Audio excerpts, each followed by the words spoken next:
Hi! Happy Hello, happy holidays! Yeah. Ding dong, ding And here comes the snow. It's a very Wildcards Christmas special. Happy holidays. Or maybe just a holiday special. And the merry Can be bells a secular ringing. special. Happy holidays to you. But here we go. Hi guys, welcome. It's Friday night here on Saving Throw, and my name is Jordan Caves-callarman, and I am going to be the dean of this table tonight, even though, man, we're all jazzed tonight. We're all jazzed to be here. It's gonna be a high energy show.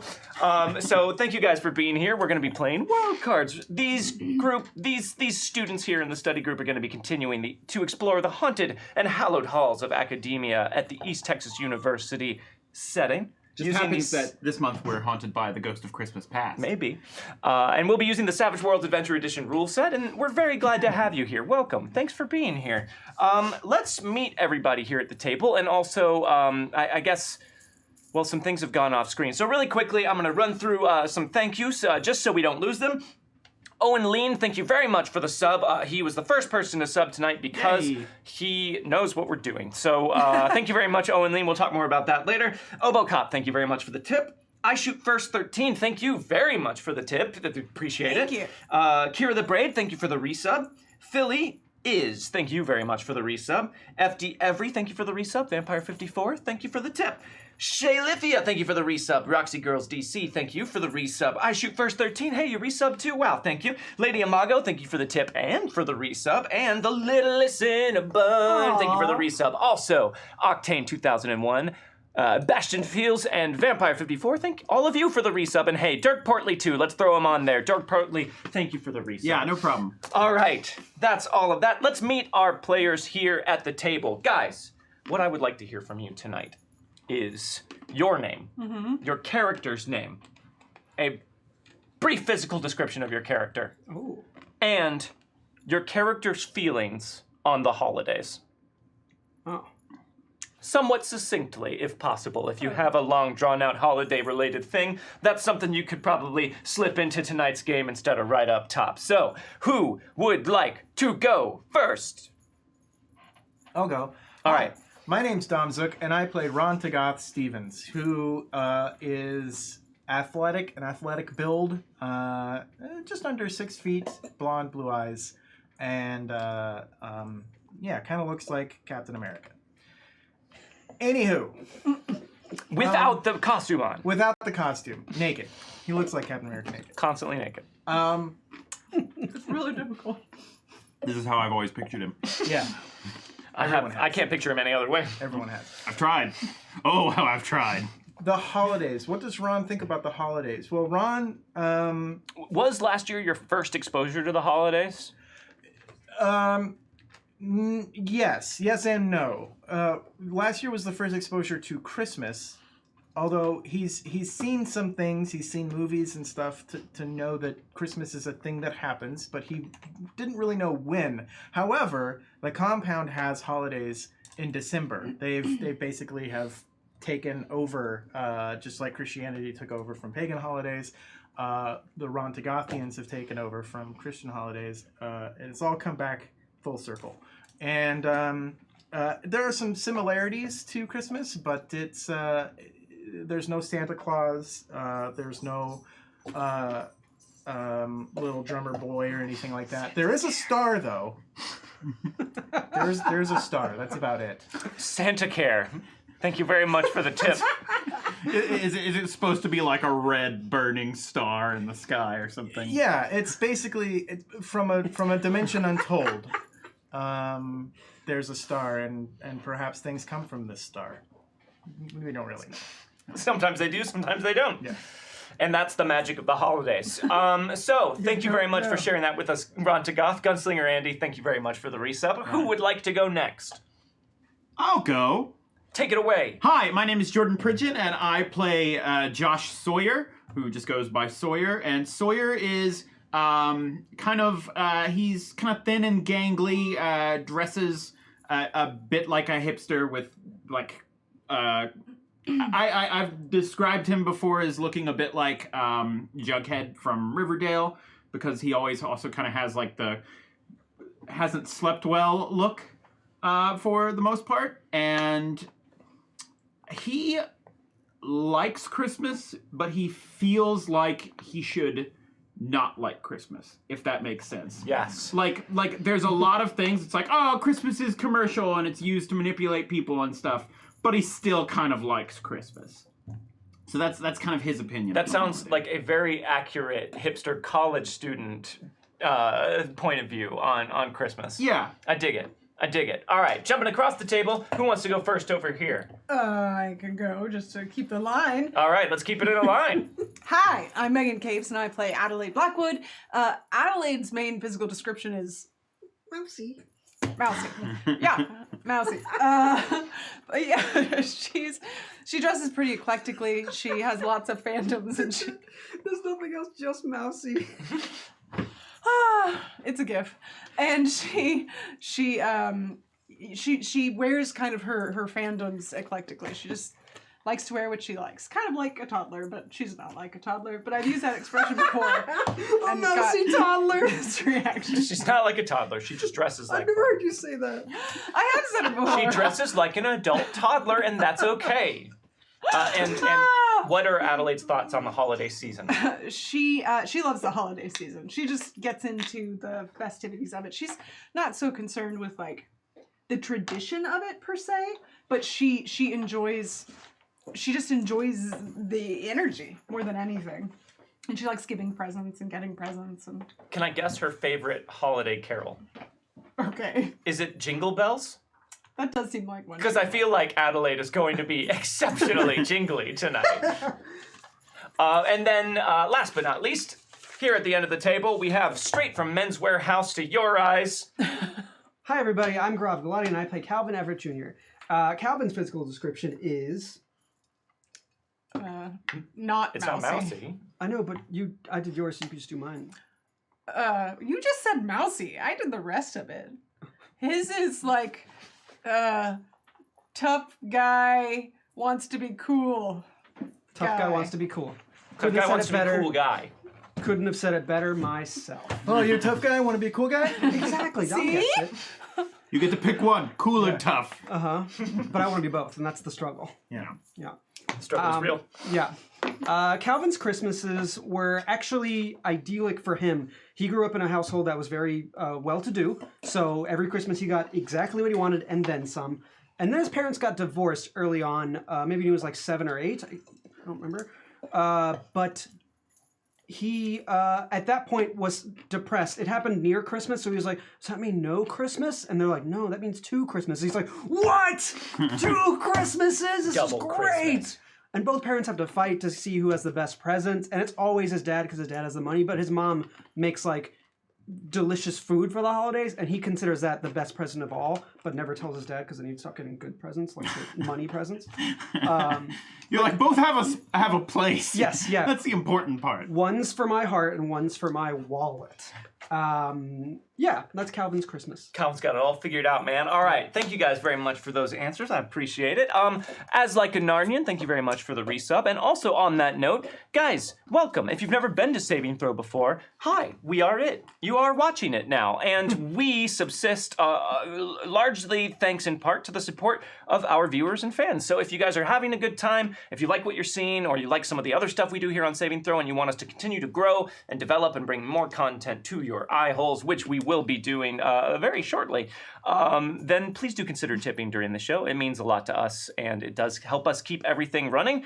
And as a fun side effect of that, ETU Sir Cat, thank you very much for the tip. Thank you, Sir Cat. As a fun side effect, all cash tips and bit cheers over 100 bits go towards unlocking reward tiers that can have sometimes small, sometimes large, sometimes instantaneous effects on the game at whole because they've all been unlocked. Well, I would say after the last 2 episodes, my bet is we probably won't unlock any mystery box episode. I believe we've already unlocked 2 mystery boxes, my but I'm not God. entirely sure. So in order to see what was already unlocked tonight and to see what sort of madness may about to be unleashed upon me yet again this evening, you can enter !unlocks in the chat and follow that link. If you would like the tip link, you can enter !tips and follow that link, and we would very much appreciate it. But even if you can't tip or you don't want to because you're new and you're not sure if you like us or not, we would still very much appreciate spreading the word. If you are new, you spread the word with what you thought. Post it on social media, use the hashtag WildcardsRPG, and hopefully we'll get out there, and then or we won't. If your opinion is that we shouldn't, give us a scathing review, but please still use the hashtag. Not on Yelp. We'll take it. Though. No, give us a review on Yelp. Are we on Yelp? Sure. Be on Yelp. Please give us Yelp reviews. We do okay. And tank them, because it doesn't matter to us, and how much fun would that be? Pick a restaurant somewhere, because we don't have a location you can put on it. Right. Just pick a restaurant. We recommend Chili's. Yep. Gaming with Gage, thank you very much for the tip. Or Denny's. Yeah, or Denny's. Also, to those of you who have subbed, resubbed, gifted subs, anything with subs tonight during the show, please do let us know in chat. We are down Rick Bear tonight. We have no one running things behind the scenes, so Dom's going to be doing some of it from the table, but we also have one of our delightful mods, DJ Regular, stepping up to help us out with things behind the scenes. So thank you very much to DJ Regular, and thank you to all of our other mods who are available in chat to answer any questions that might come up while Dom is attempting to pay attention to the game at the table. So thank you guys. We appreciate the help that you give us. Yeah, but if you resub, gift a sub, or sub up tonight, let us know in chat. Who should they whisper in chat? DJ Regular. Or just say it out in chat and at DJ Regular. Let him know who you would like to give a extra credit point to. Just say it at your screen. Just Yell it. Just scream it. Whisper Top of it. your lungs. Whisper it at your screen. Saving DJ throw. Regular Yeah. is all around us. And then you can help someone out at the table, or you can help me, or you can help the table. It's a Carolina game course. table, so it doesn't need a whole lot of help. But just in case it gets in a bind, it'll have a reroll. Final thing to touch on. We have a partnership, a blossoming partnership. Maybe it'll be a friendship. Maybe it'll be something more. We don't know. It's all so new with Norse Foundry. If you haven't checked out their website yet, you definitely should. They have all kinds of very high quality, very cool looking accessories for your gaming needs. Lots of cool stuff for the game table. Awesome dice, maybe even some particularly cool dice coming up in the future. But if you use the promo code SAVINGTHROWSHOW when you check out through the website, you get 10% off. So that's something that you can do, and it helps us, and it helps you, and it helps them, and everybody wins. X Diana Moon X, thank you for the resub, and SF Giants 49er, thank you very much for the tip. Yay! Final bit. If you are going to Gen Con this year, which is coming up very, very shortly, here in just a couple weeks. Like if you're way going, shorter than I realized. Yeah, we gotta get ready. 2 weeks we'll be there. If you're going, or you know Yeah. someone who's going, You? and you want them to experience all of the fun and excitement and joy of the Wildcards live show that will be happening at Gen Con, let them know. Let them know we're going to be there, or get tickets yourself. They're still available on the Gen Con website. You can search for Saving Throw or enter ! Gen Con in the chat and follow the link to all of our events, because it's not just the Wildcard live show. We have several other live shows. We've got some awesome panels coming out. We have a whole lot of stuff happening at Gen Con, and Hey, we also they're have going fast. a meetup. Huh? We have a meetup? Yeah, and a meetup. Yeah, if you're going to Gen Con, go to our Discord. You can find some information there. But Thursday night at 7 p.m., we're going to have a meetup. We're also going to do a little Magic Sealed draft. Yeah! thing. And We're gonna I'm play- bringing some Doomtown We're going to play cards. some Doomtown. So if you want to learn how to play a super involved but really rewarding game, you can hang out with me. I'm gonna play Celebrity because I like Wait, that game. By That is a herself game I if like. necessary. You're not going to do Doomtown while we're doing Magic, are you? Yeah. But I want to play Doomtown. Oh no. This You're is just a gonna right have to do kerfuffle. both. Son of a... It's gonna have to be like a sitcom episode where you're dating two girls at the same time. I show up, I move over, I'm like, okay, oh no, this is the wrong deck! All right, so I cast Fireball on your outfit. Oh no! But I will say, if you want to play in the Magic tournament, there is a sign-up sheet on our Discord. You only have to put your name on that sign-up sheet if you want to play Magic. Otherwise, you're just free to show up and come and play Doomtown and whatever you want to do. But Or if just you want hang to play out. Magic, you have to sign up. You gotta sign up for the Magic because Do I have it's to sign up? it's a sealed draft, so we need to know how many people to anticipate. So we can And then also, along the lines of what Jordan Pridgeon was saying, yes, if you do want to get tickets to some of our events, do try and get them shortly. I know Steven's panel on queer inclusivity at the gaming table just sold out. Dom's panel on the technical side of streaming things, and mine and Megan's panel on the player and GM side of streaming things are close to sold out. Yeah, 4/5 sold out, basically. Yeah, Nice. we're 4/5 sold out, so we only have 1/5 of the way left to go.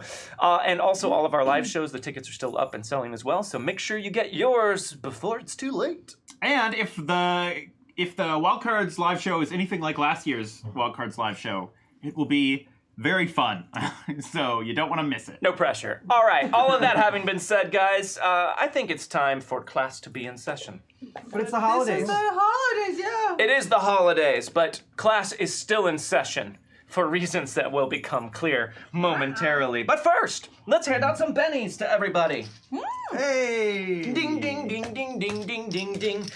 Look what I have in my bag here for you, little boy. I've got 3 bennies for you. Thank you, Cthulhu. Oh, you're welcome. And for you, I don't appear as Cthulhu to you. I appear to you as your 4th grade math teacher. There's 4 bennies for you. Why? I don't know. I'm also confused. Here you are, little girl. It's Santa, but something about him seems haunted and distant. 3 bennies for you. And Calvin, it's your dad. Yeah, 3 bennies for you as well. Gold bennies. You're like the alien from Contact who like reaches into someone's brain to pick a form, but you pick the 4th grade math teacher for some Spoilers. reason. That's me. Also, that's for real how Santa works. Yeah. Innocent Browncoat, thank you very much for the resub, and I get you. 1 Benny for each of you. I would like to remind all of you that this episode, because of the unlocks the Alumni Association unlocked last session, all of your points of extra credit tonight can be spent as normal, but can also be used to re-roll my rolls. So keep Forgot about that that. in But you mind. keep the worst. What? If we make you re-roll, you keep the worst. I keep the worst? Yeah. No? Why would he keep the worst? Wait, Yeah, I keep the worst. because then otherwise, Otherwise, it wouldn't make any sense. why would we do it? Oh, right, yeah, because you get better. Yeah. All right. Yeah. So we got that handed out, and why don't we also draw for Adelaide's curse? Yay! Adelaide, last Can we all- session. Last session, the Alumni Association given you a brief reprieve from your curse, but hey, it's been a long time in the world of ETU since then. Yeah. Your A curse bunch is of back curses. in full force. So draw a card, and we'll consult our curse table. The Queen Queen. of Uh-oh. Fate. Queen. Living with the Queen of Spades. Whales of the Damned. Whales? Whales. What now? The character hears cries and moans as if of tortured souls within all other sounds she perceives. She suffers a -4 to hearing-based notice rolls and a -1 to all other notice rolls for the distraction. Oh my god. She can use earplugs to block out the sound, to block out all sound, treated as having the major version of hard of hearing, but that will remove the -1 to all of your other notice rolls. Wow. So that one is real bad. Holy shit. And this is, of course, from the still being tested out cursed table from ETU. Am I a guinea pig? You are a guinea pig. You've been a guinea pig for many a session now. You're a guinea mouse. All right, so -4 to hearing-based notice rolls, -1 to all other notice rolls. Yeah, that's insane. Well, so is hearing the wails of the damned all throughout the day. I mean, he's got you there. All right, that's all the stuff that we need to Whales hand are out scary. at first. Let's talk about what happened last time on ETU. Last time on ETU, in addition to some advancements in their personal lives, the students went on a field trip in their art appreciation class to the student art gallery, where a particular painting of a slightly smiling woman was holding the attention of almost everyone visiting in the gallery, and also sparking some very passionate feelings in them. So passionate, in fact, that a sort of romantic, borderline non-consensual riot broke out among the art gallery, and before things got too heated, Sawyer and Ron Tagath destroyed the painting because Adelaide and Calvin had fallen under sway to its effects. However, everyone was immediately interrupted as soon as the riot stopped due to the painting being destroyed by security in the gallery, who demanded an explanation, kept everyone for questioning, weren't exactly the most pleasant people, and it looked like there might be some repercussions for the study group. But more importantly, they had to figure out who this artist was. They noticed the plaque on the wall next to the painting and did some research to find the artist and track her down using some connections on campus and a little research pizzazz. And they found Sarah Wilkes, the painter, who apparently had been possessed by a set of brushes she had bought from a pawn's shop, trapped Calvin inside a painting with a murderous scarecrow, and was trying to stab the rest of the study group to death. However, they were successfully able to free Calvin from the painting, or rather, Calvin was able to free himself, but not before the painting was destroyed by Rontigoth. And that is exactly where we left off last time, with Calvin just having reappeared in the real world, which we might talk about here in a little bit. But his body was still in the real world the whole time, right? His body was in the real world the whole time, that is correct, but his painted soul was elsewhere. But before we get into all of that, let's do some shots. All right.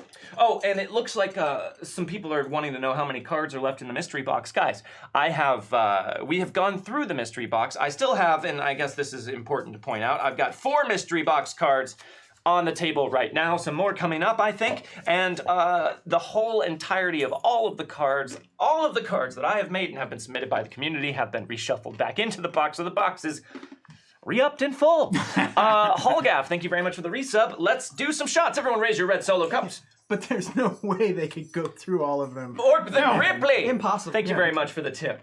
Obocop bought us a shot. A collage of colleagues of Coolidge and Carthage causing carnage to their cartilage collagen and college. Raise them up and shove. Thank you very much, Obocop. You're going to have to try harder next time. I'm glad we don't have to repeat those anymore. Yeah. More like Obo Chop, am I right? Right. I Shoot First 13 bought us a shot. Merry Christmas. Hope everyone gets what they wanted because the Krampus is coming for you. Because even good boys and girls do bad things, and they're the ones who taste the sweetest. So lock your doors and windows and stoke the fire high for the Krampus. Raise them up and chug! Thanks very much, I Shoot First 13. Movie Krampus is pretty good. I liked it. It was pretty good.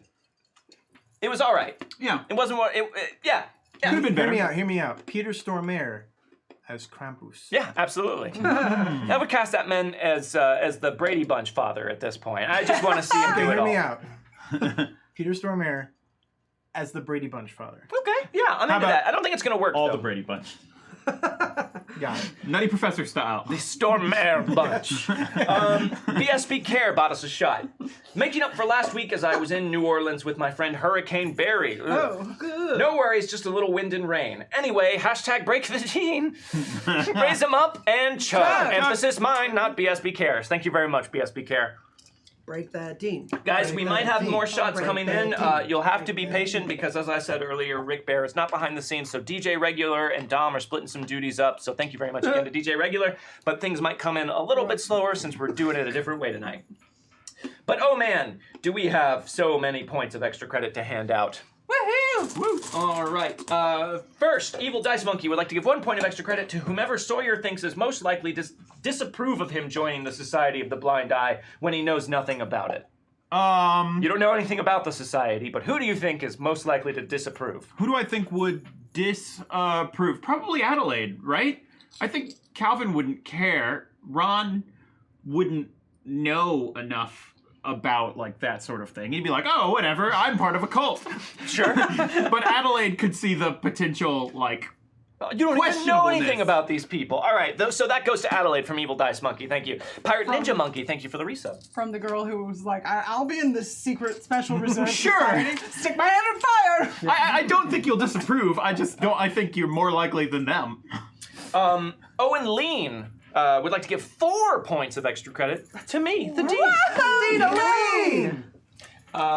Razor Tide would like to give 1 point of extra credit to the table, but also has a quick question to see if anyone does know the answer to this, then you can get the extra credit. If not, it's going to go to the Trivia table. coin. It's a hard one, Trivia though. coin. It's a hard one. Okay. I'm ready. Okay. 6. Which actor took part in his own lookalike contest and scored 3rd place? Oh shit. Oh, I do know this one. Yeah, I've heard this story, but I Yeah, I've can't heard remember. Charlie Chaplin.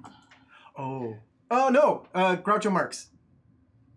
Is it so here's the Am I thing. wrong? I actually don't have the answer to this. He sent me the question, but did not send me the answer, and I forgot to look it up in the meantime. So you said Groucho Marx really quickly. Yeah, I think it's either Charlie Chaplin or Groucho Marx. They both, I feel like I've heard things about both of them. So to be safe, I'm going to give this to the table. I think it's Kevin. Okay.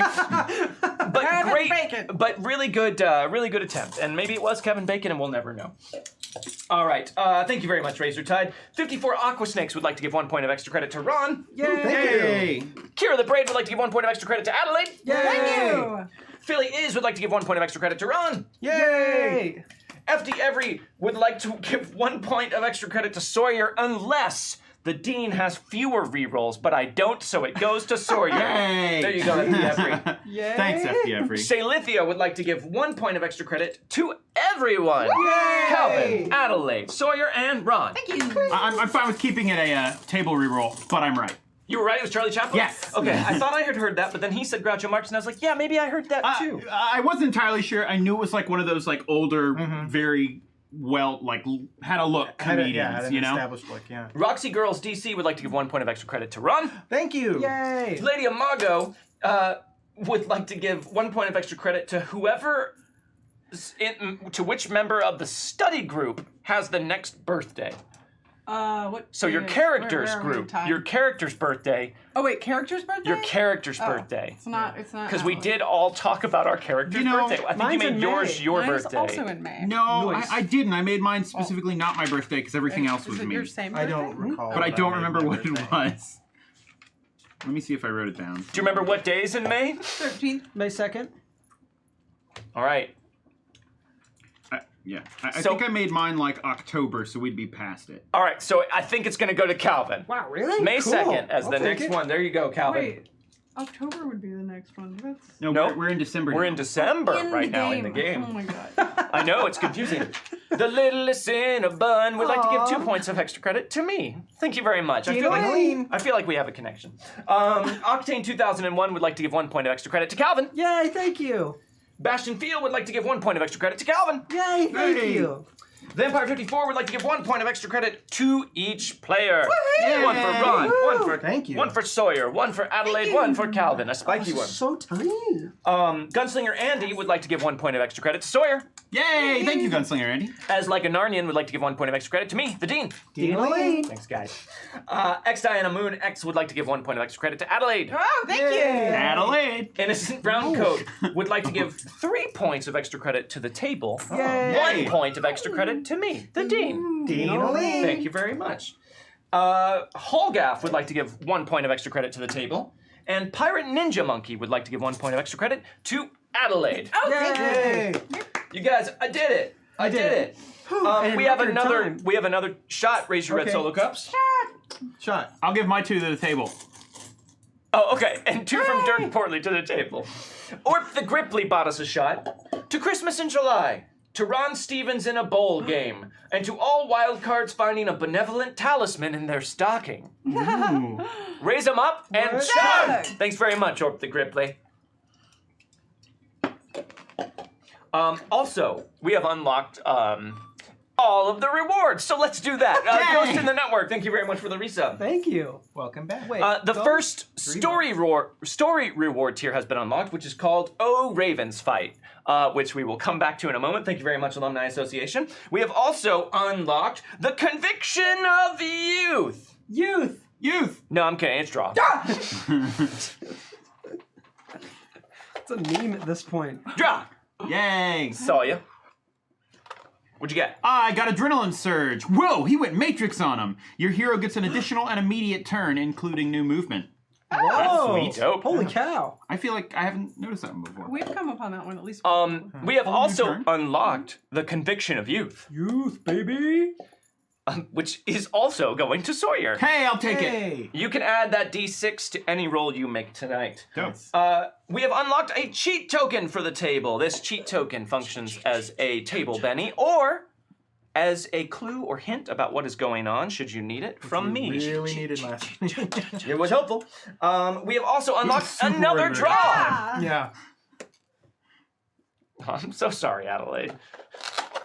It's going to Calvin. Do you Calvin. Do you want to get it for me and then hand it to me? It's all right. It's not the same. I got shaken in their boots. I want to rip your head off and ... It didn't finish the sentence. Play in a combat situation, your character does or says something so horrific this one. and intimidating that it brings the area to a standstill. All other characters, friend or foe, are shaken. Cool. Didn't someone use that to say something like really weird last time? Have we got this since Deadlands? Yes. Yeah. I think so. I think Ron got it one time. Yeah. So thank you guys very much for unlocking those. We have also unlocked the next story reward tier, which is called a Christmas gift. A gift. Gift? Ah. A heart of handprints. Thank you very much for the thank tip. you. A Christmas gift. That's right, everybody. It's hard of handprints. Merry Christmas, study group. I'm giving each one of you a Christmas Benny. It's going to take the form of one of my D20s. A Christmas Benny. You can spend this Benny tonight, and it'll give you a +2 on any roll that you re-roll with it, or if you make a soak roll, you get a +2 on that roll. However, you can only spend this Benny on someone else's roll. You cannot spend it on your own in the spirit of giving. And also, your Christmas bennies last all throughout the Christmas season. So if you don't use it this episode, they will be on the table next episode. Nice. Thank you very much, Alumni Association. That was very giving of you. And we have unlocked the final reward tier, which is called the Literal Christmas Spirit. So thank you very much, Alumni Association. That one will probably come into effect maybe next session. We'll see. I don't know. And also, we've unlocked 3 mystery box draws. Break that, Dean. 3 of them. Dean. 3 of them at the beginning from the mystery Dean. box. Oh, hold on. I would like to interrupt your chat at this point to point out that the mystery box is a device of my own making. It is not an official part of Suede. I believe there was maybe some confusion about that at one point. This is a completely Wildcards thing. You will not find this in the Suede rules. I heard lots of stories on Twitter of people just handing out $50 bills to their GM. It's like, mystery box. Yeah, And they're like, I don't know open what it. you're talking about. Thank you, X Diana Moon. Thank you very much for the tip. If you find us at Gen Con, hand us a $50 bill. We'll give you a mystery box. Thanks for breaking the Dean with us. This mystery box check. card will come into effect when it does. Hashtag when it does. When it does. Ooh, this mystery box card will come into effect when it does. When it does. That one sounded scarier. Yeah. And It can't be red zone because I can't do anything with the lights right now. hey guys, I can go with it. What? Hey, guys. No. Pick a number. pick a number 1 through 10. Wait, did you pick it yet? Yeah. Yeah. Okay, cool. 2. Remember, I changed my strategy. Right. 7. 5. 6. I wanted to do 1, but you had done 2. I thought this was going to be really difficult because you picked 7 and you picked 5, but then Dom went and picked 6, which was my number. So Dom, Hey! give me one of your bennies. You lost a benny thanks to the mystery box. Thanks very much, Alumni It giveth and Association. it taketh. So now we have 6 mystery box cards on the table in effect, having one of them already Cool, triggered. Cool, Hey, cool. fun fact. If you guys unlock both the good energy drink one and the bad energy drink one, someone just finds a bottle of water. It depends on the order in which they're unlocked. Uh-huh. Okay. And before we, Well, so, yeah. yep, 1 second. We're gonna give out a couple more points of extra credit, and then we're ready for the game. All right. Ghost in the network would like to give 1 point of extra credit to me, the Dean. Finally. And I shoot first 13 would like to give 1, 2, 3, 4 points of extra credit to Adelaide Blackwood. Ooh, thank you very much. Someone's got a fan. And we have another shot that has been bought for us. So everyone raise your red solo cups. Gaming with Gage bought us a shot. Amanda, welcome to your first live Wildcards. Hi, Amanda. Raise them up. Hey, and Amanda. Chug. Welcome. Hello, Amanda, and welcome. Enjoy, Amanda. If memory serves, I believe Amanda is Gaming with Gage's partner. So we will hopefully not disappoint you too much. Yeah, Gaming with Gage. We'll try not to let you down. Thanks for being here, Amanda. All right, that is all the stuff that we have unlocked. All the stuff. Let's talk the about stuff. All of the stuff. all what of the happened stuff. last time. And in the interest of time, I'm going to just touch on some things, and then we will move forward. Gaming with Gage, thank you very much for the resub. So, after Calvin suddenly came back to himself, there was a long period of time where you guys couldn't get his eyes to focus on anything. You couldn't. It was like he was there. He was suddenly more animated, but it was like he couldn't see you guys. And then after a while, it seemed like his eyes focused. But after that, he couldn't speak for quite a while. And just when you thought you might have to take him to a hospital, he started to be able to croak words out and seemed to fully come back to himself. Although it did take some time. He kind of came back a little slowly, and you're not entirely sure what was up with that. But then he was back. And he seemed a bit disoriented and a bit confused, but he wasn't trapped in a painting anymore, so win overall. Sarah, the artist that you had tied up, had... With extension cords and With stuff? extension cords. As soon as the cursed brushes were broken, much like Adelaide, who had also fallen under the brush's sway, seemed to completely clear up. It was like she suddenly came back to herself. She had little to no memory of what she had been doing while she had the brushes and was shocked to learn the things that you guys told her. After a while of grilling her pretty hard to make sure this wasn't some sort of trick or trap, you guys, I'm going to say, finally bought into what she was saying enough to release her, and she did prove to be as good as her word and did seem to have no idea what was going on. And, like, didn't bring us up on charges of felony breaking and entering and kidnapping? Did not do that. She decided not to press charges. However, because we definitely did those things. On the subject of pressing charges, the security guard, as he promised he would, did indeed sit down and review the footage on the film. You were everyone present in the art gallery riot, including your professor, was brought in individually for disciplinary action. You were all told that they had made the decision to not press charges with the police for reckless endangerment, assault, property damage, any number of things. And if you all were willing to commit to the rest of the semester some heavy-duty community service. Oh. That was the deal. You can stay for the rest of the semester and work this off, or we can kick this over to the police and they might decide to take some pretty serious action. So, I would guess all of you decided to opt for the community service. Yes? Yeah. There was one other to know. I mean, you can go to prison if you want. Prison? You probably wouldn't go to prison.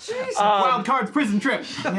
We all say no and just turns this whole session to prison. All right, cool. Well, there goes everything I was thinking about. Christmas in prison. Come to our Gen Con show where we go to prison. However, there was one further stipulation as well. Because the video footage showed everyone else in a melee, but Sawyer and Ron crossing the velvet ropes and seemingly working together to destroy a painting, you guys were given the same deal and also were told that you needed to pay a $100 fine each to the art department and the gallery in compensation for the work that you had destroyed. Which, I mean, this is student art, so, like, how much are they valuing? It was student art. That much. But also, those velvet ropes are not cheap. They'll be okay. All right, so you paid up. If I wanted to break a velvet rope, I would have broken a velvet rope. I didn't break a velvet rope. Thank you very much. And with a You're good at breaking things. stern look and a much tisking, you were sent out to learn about your community service. And this is when you learned that when they meant the rest of the semester, they really meant the rest of the calendar year. Because your community service schedules, you noticed, extended into the holiday break. Oh! Which was the collective response from pretty much every student assembled. However, you were told that was the deal. You could always walk it back and end up over dealing with the county. Although realistically, at this point, Ron was probably not going home for Christmas. Right, this kind of worked out for Ron. Or it worked out in that way. But because of this community service schedule, and because of the infraction, and because of the public nature of it, you were suspended from the football team for the rest of the season, Ron Tigoth. Just after you had your big moment in front of the whole school, your standout moment to really shine on the field and show them what you can do, you got taken off the field. Oh man, that coach could not have been happy about that. Oh, no, he was not, but we'll get to that. And the cherry on top of this whole thing, the day after everything went down with Sarah Wilkes, you all got a message from Glenn Mack through your student emails saying he needed to see all of you in his office at once that afternoon after your classes concluded for a disciplinary action. What? So, do you go? No. I guess. Yeah, we probably Probably go. Yes. disciplined enough for one day. From Glenn Mack as your mentor, as your president of the school assigned mentor. He saw it as his duty to call you into the office, so he calls you in. Hello, you four. Sir, just the four of you. Yeah, it's just us. All right, come in, grab a seat. And he gestures at the seats. You see that Argyle is actually confined to a kennel, which you've never seen Argyle be confined to a kennel at all. This is Glenn Mack's small dog, but he doesn't seem to be agitated or anything so much as he's just waiting. How does the office look? Is it still in disarray? The like office last seems to couple be times? it seems to be more put together. Glenn Mack seems to maybe have gotten a little bit more a hold of himself. He seems a bit more buttoned down in his usual sort of GQ cool silver fox professor self. He sits you all down. Miss Blackwood, please close the door. Okay. So I see that much like I had to do with Jackson before you, I'm going to have the talk with all of you. But first, I have to know what was going on with the painting. What I heard the news and I saw the tape, and I can only assume, based on what I saw, that you all had surmised that the painting had something to do with the riot breaking out in the gallery? Yeah, the painting caused that. The painting did. Yeah. And it looked like some of you fell under its effects. What did it feel like? It was just extreme. It was just extreme. It looked very extreme. Yeah. Yes, I know that professor by reputation at least, and that was very out of character action for her. Yeah, but it was the paintbrushes. I don't know what was wrong. The brushes Yeah, we broke them. broke them. They were some special in some way. There was something about them that was had some sort of crazy effect. Calvin had a bit more of a direct experience with it than the rest of us, but All right, okay, listen, I'm getting distracted and I have to be focused and serious now for a moment, so we'll talk about that in a little bit. How best to say this? What were you thinking? What were we thinking? Don't tell them what's really going on. Don't, they're not gonna believe you. They're not going to believe you. Listen, I can say this out of years of experience. The human mind wants a rational, believable explanation for what's going on, all right? The way that you get out of a difficult situation like that, students, is to tell them what they want to hear, leave the situation, then double back later and do whatever it is you need to do. Now, I applaud you both for your quick thinking and decisive action, but if you're going to be helping me out with these investigations, we cannot have this kind of interaction between all of you and security of any kind. This time, luckily, it was just campus security. It could have been the police. It could have been worse. Low profile, okay? You're gonna run in with the authorities. They don't understand what is going on, okay? This is kind of a different side of Glenn Mack than you all have ever seen before. You were expecting to maybe be chewed out or chastised, but instead, he almost seems to be offering you some fatherly advice. All right, so does that make sense for everyone? it makes... How do we find new people who do believe? You'll find them, all right? The believers are not hard to find. In fact, sometimes the believers are not quite as much believers as they might seem to be, and instead are somewhat unhinged individuals or conspiracy theorists. A lot of conspiracy theorists first will strike you as believers. But the point is, this is not how you get the word out about things. First, we investigate. Then we discover. We avoid authority. And then, once we have a compelling, airtight case, then we present. Makes sense? Yeah, no, that tracks, yeah. You're right. It's so hard not to tell people about what's going on. Every time we give some excuse for what's happening, it's like we're just making it even worse for when we actually want to tell people what's happening.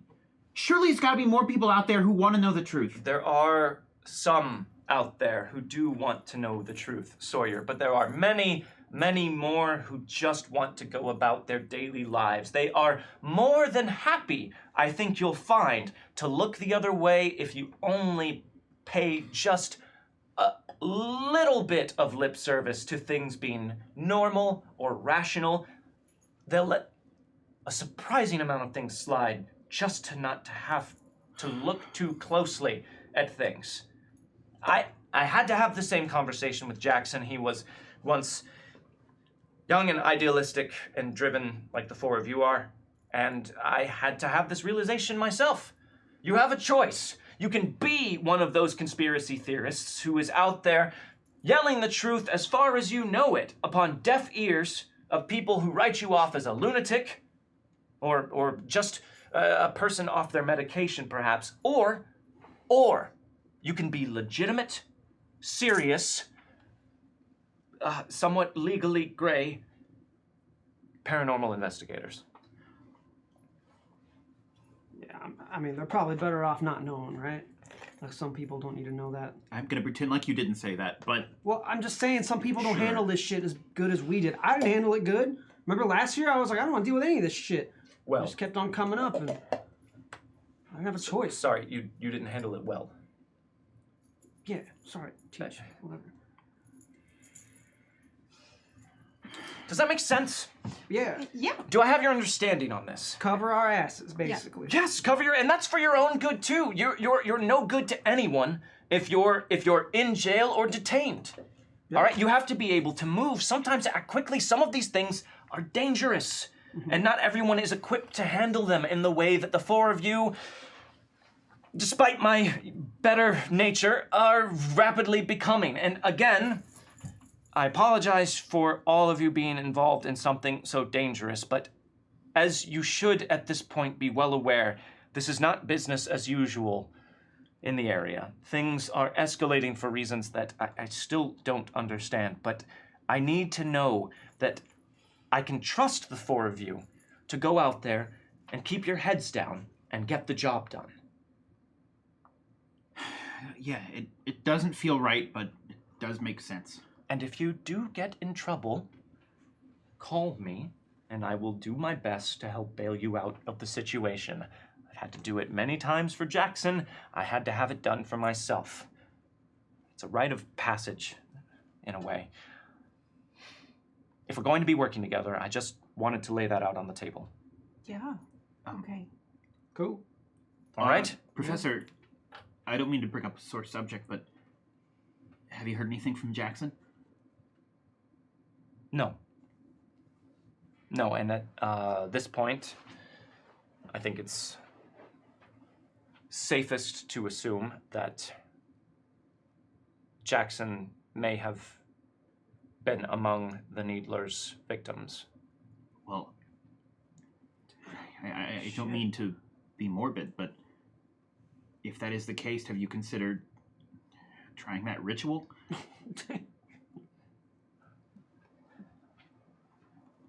I'll think on it. Sawyer, thank you very much.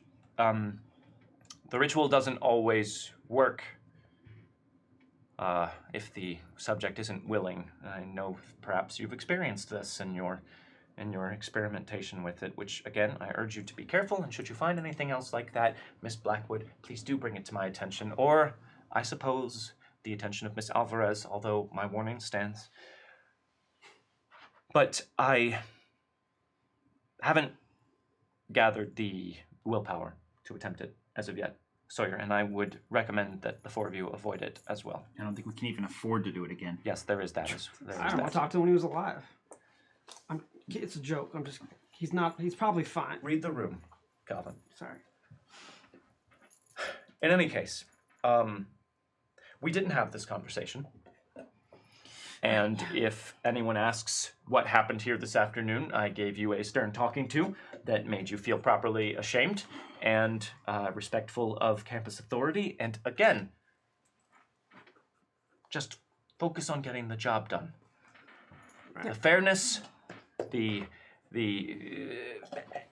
equal access to information that can all be handled after the fact. But for right then and there, safety is what is most important. Safety in action. Yeah. And agility. The ability to move, Sure. safety and action. Those it's been a while since I've had to do this. All right. And yes, maybe we could talk a little bit more about the painting and the artist. I am very curious. For my notes, this would be very helpful. And you guys spend an hour or so just kind of filling Glenn Mack in on everything that happened. Right? Right. Yes. Okay. That's all of that stuff. That happened just after midterms. The rest of the semester passed in a bit of a blur.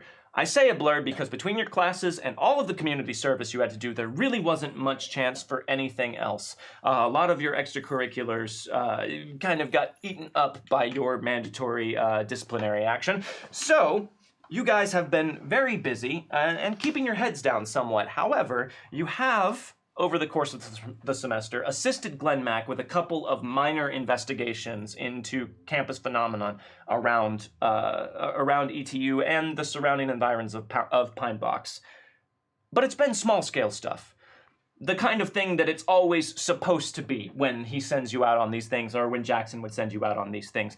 Taking some video, setting up a perimeter, recording with voice recorders, all of that. Notating it, bringing the findings back to him. In all honesty, it's been somewhat of a relief every time you go out to do one of these things and don't end up in a life or death situation. And as a result of the amount of time that you all are spending around Glenn Mack, he started to sort of let drop his professorial guard and kind of show you a bit more of his personality. And the more you get to know him, the more you realize he and Jackson really aren't all that different. Beneath his very professional facade, Glenn Mack is also a little bit of a geek, although he's way more into fashion and style than Jackson was, and is a more mature adult. All the same, there are some similarities there that are hard to miss. You also have spent the rest of the semester living your lives, attending parties when you have the time to, going out to eat, seeing movies, blowing off steam, all of that kind of stuff. And for that reason, we are now going to roll to see how much money you spent this semester. So I need everyone to tell me really quickly, are you spending conservatively, or are you not worried about that? Ron's spending conservatively given the state of affairs with his family. He doesn't have a ton coming in. Sure. Well, Sawyer generally has very good impulse control on things, so no, he has not been spending necessarily. I was like, oh no, that's not true. All right, Adeline.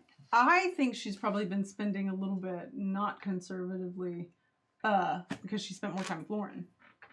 Yes, a little bit more time with Lauren. And yeah, you gotta pay for some things every now and then. That's what you hear, at least. Calvin? Between all the community service and classes and probably still doing stuff for the frat, he doesn't have much time for himself. So when he does get time to spend money, he spends it all out. He just needs to get it out of his system and do something fun. So okay, not conservative. So everyone roll 2d6 for me. Okey-doke. Ron, you're gonna do 2d6 minus 1. The rest of you are gonna do 2d6 plus 1. Okay. All right, I got 6. 6. I got 5. 5. So the total? This tree is so cool. 6. I got 4. 4. All right. So, Ron, I need $150 from you. $180 from you, and from you, only $120 from you. Sweet. Thank you very much. I'm almost out of money. Well, it's almost the end of the semester, so let's work it out. Let's work it out. I need $20 back. You need $20 back. That's $20. It was Oh, right. 180, I'm the bank. Yeah, there. 180. Thanks. Thank you very much. Thank you. Thank you. Thank you all for paying your dues to your college life. It very much appreciates it. Your college life does. And Yes. That's it. Yes, that's it. That's all of the after effects of last time. Everyone, we've had some shots bought for us. Everyone, raise your Yay! red solo cups. X Diana Moon X bought us a shot. Jingle bells, Batman smells, Robin laid an egg. Batmobile broke its wheel and Joker got away. Hey now, you're a snowman. Get your snow on, get slayed. Squeeze him up and chug. Thanks very much, X Diana Moon, for rickrolling us with All Star. I like that one. That was actually pretty Get good. slayed. That was pretty good. That was Yeah. pretty good. All right. Vampire 54 bought us a shot. All right, study group. Next week and the week after, I'm on a cruise, so don't die or worse, get expelled while I'm gone. Harry Potter reference. Raise them Love up and chug. Thanks very much, Vampire 54, and enjoy your cruise. That sounds like fun. My brother used to always, whenever he would like leave a room, be like, "I'm leaving for one of us gets killed or worse, expelled." And Lady Imago bought us a shot. Happy Christmas Hana Kwanzaa. Raise them up and chug. Thank you very much. Wow. Also, Gaming with Gage would like to give their point of extra credit to Calvin Everett Jr. Thank you. There you are. Alrighty then. So, let's talk about a couple of other things that have happened since last time. Calvin, Hello. you've been having some nightmares Pass. lately. Pass. No, you've definitely been having them. And they're different than the nightmares that you had after your encounter with Nina Castle freshman year. These are less vibrant in imagery, but more effective emotionally. You find yourself just waking in the middle of the night in terror. Like fear and horror that you have never experienced before breaks you out of your sleep until you awaken sweat-slicked and gasping for breath in the darkness of your room, and you don't know why. But every now and then, when you wake up like that, you get the briefest sensation of being watched by eyes that you cannot see. And sometimes, when you're out on campus, just walking around, going about your day, you feel an echo of that sensation that you feel in your dreams. And lately, when you feel that sensation of being watched as well. And you feel like you've started to catch glimpses of a distant figure standing and watching out of the corner of your eye, but never present when you look.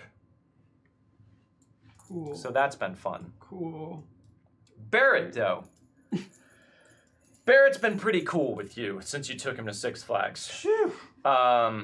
He seems to have mellowed a bit.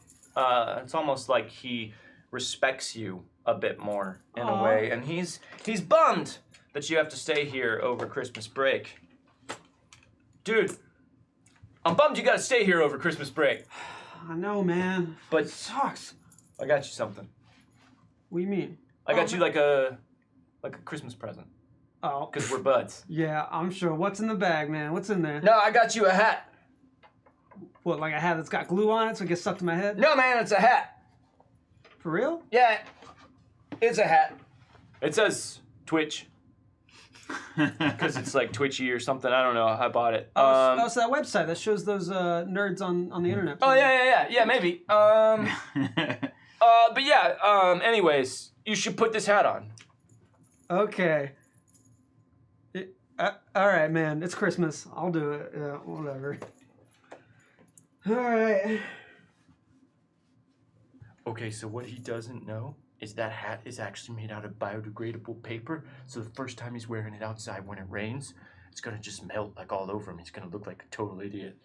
But it fits really good. Yeah, man. How's it look? Yeah. You know, white's looks not, good. White's not really my color, but yeah, it looks good. I think you should wear it all the time. I hear that it's gonna be pretty humid and like maybe stormy or whatnot over the break, so I thought you should have a hat so that when you walk outside, it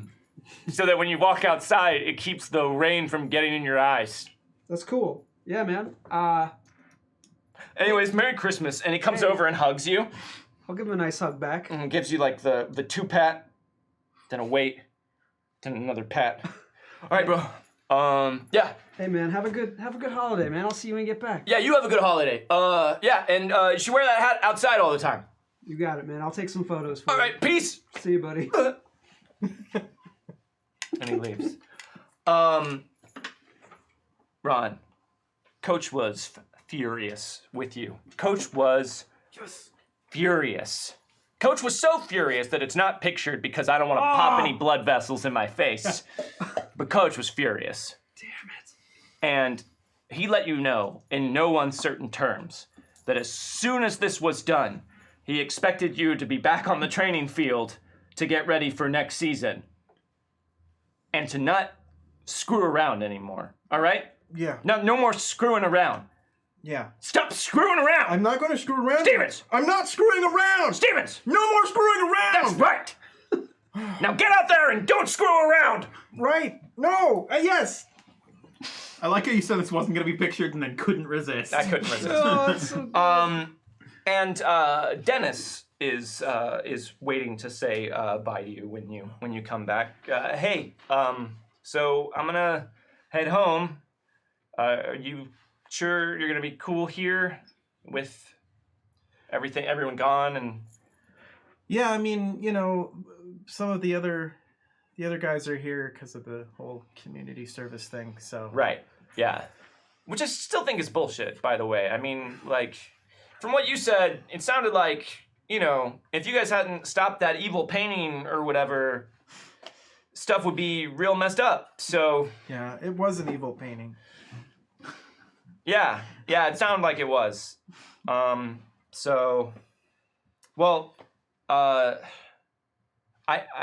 I didn't get you anything for Christmas yet, because I don't do my Christmas shopping here. Like, I wait till I get home and I shop there. But I am going to get you, like, a Christmas, so don't feel like I didn't get you something for Christmas, because I did. Well, I'm going to.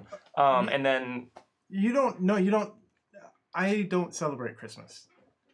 oh, duh, yeah, of course. So it's really it's my bad that I didn't get you anything. No, I just it's cool. assumed I wasn't saying that that- like you had to get me a Chris. I don't know, man. I feel bad because, I know that you're not just staying here because of the community service. I know that things are kind of weird at the compound right now, and I just feel bad that you have to spend the holidays alone. So if I'd known earlier, or if I'd thought about it, I could have asked my folks, and maybe you could have come and spent the holidays with it. But you have your community cert, right? I just... Ron just puts his hand on Dennis's shoulder and just says, "Thank you," and gives him a hug. Yeah, man. I just want you to know that you got family here, even if things are weird with your family there. Thank you very much. So, enjoy your break. Take a rest. You don't have to get up and work out every day during the holidays. Give yourself a break.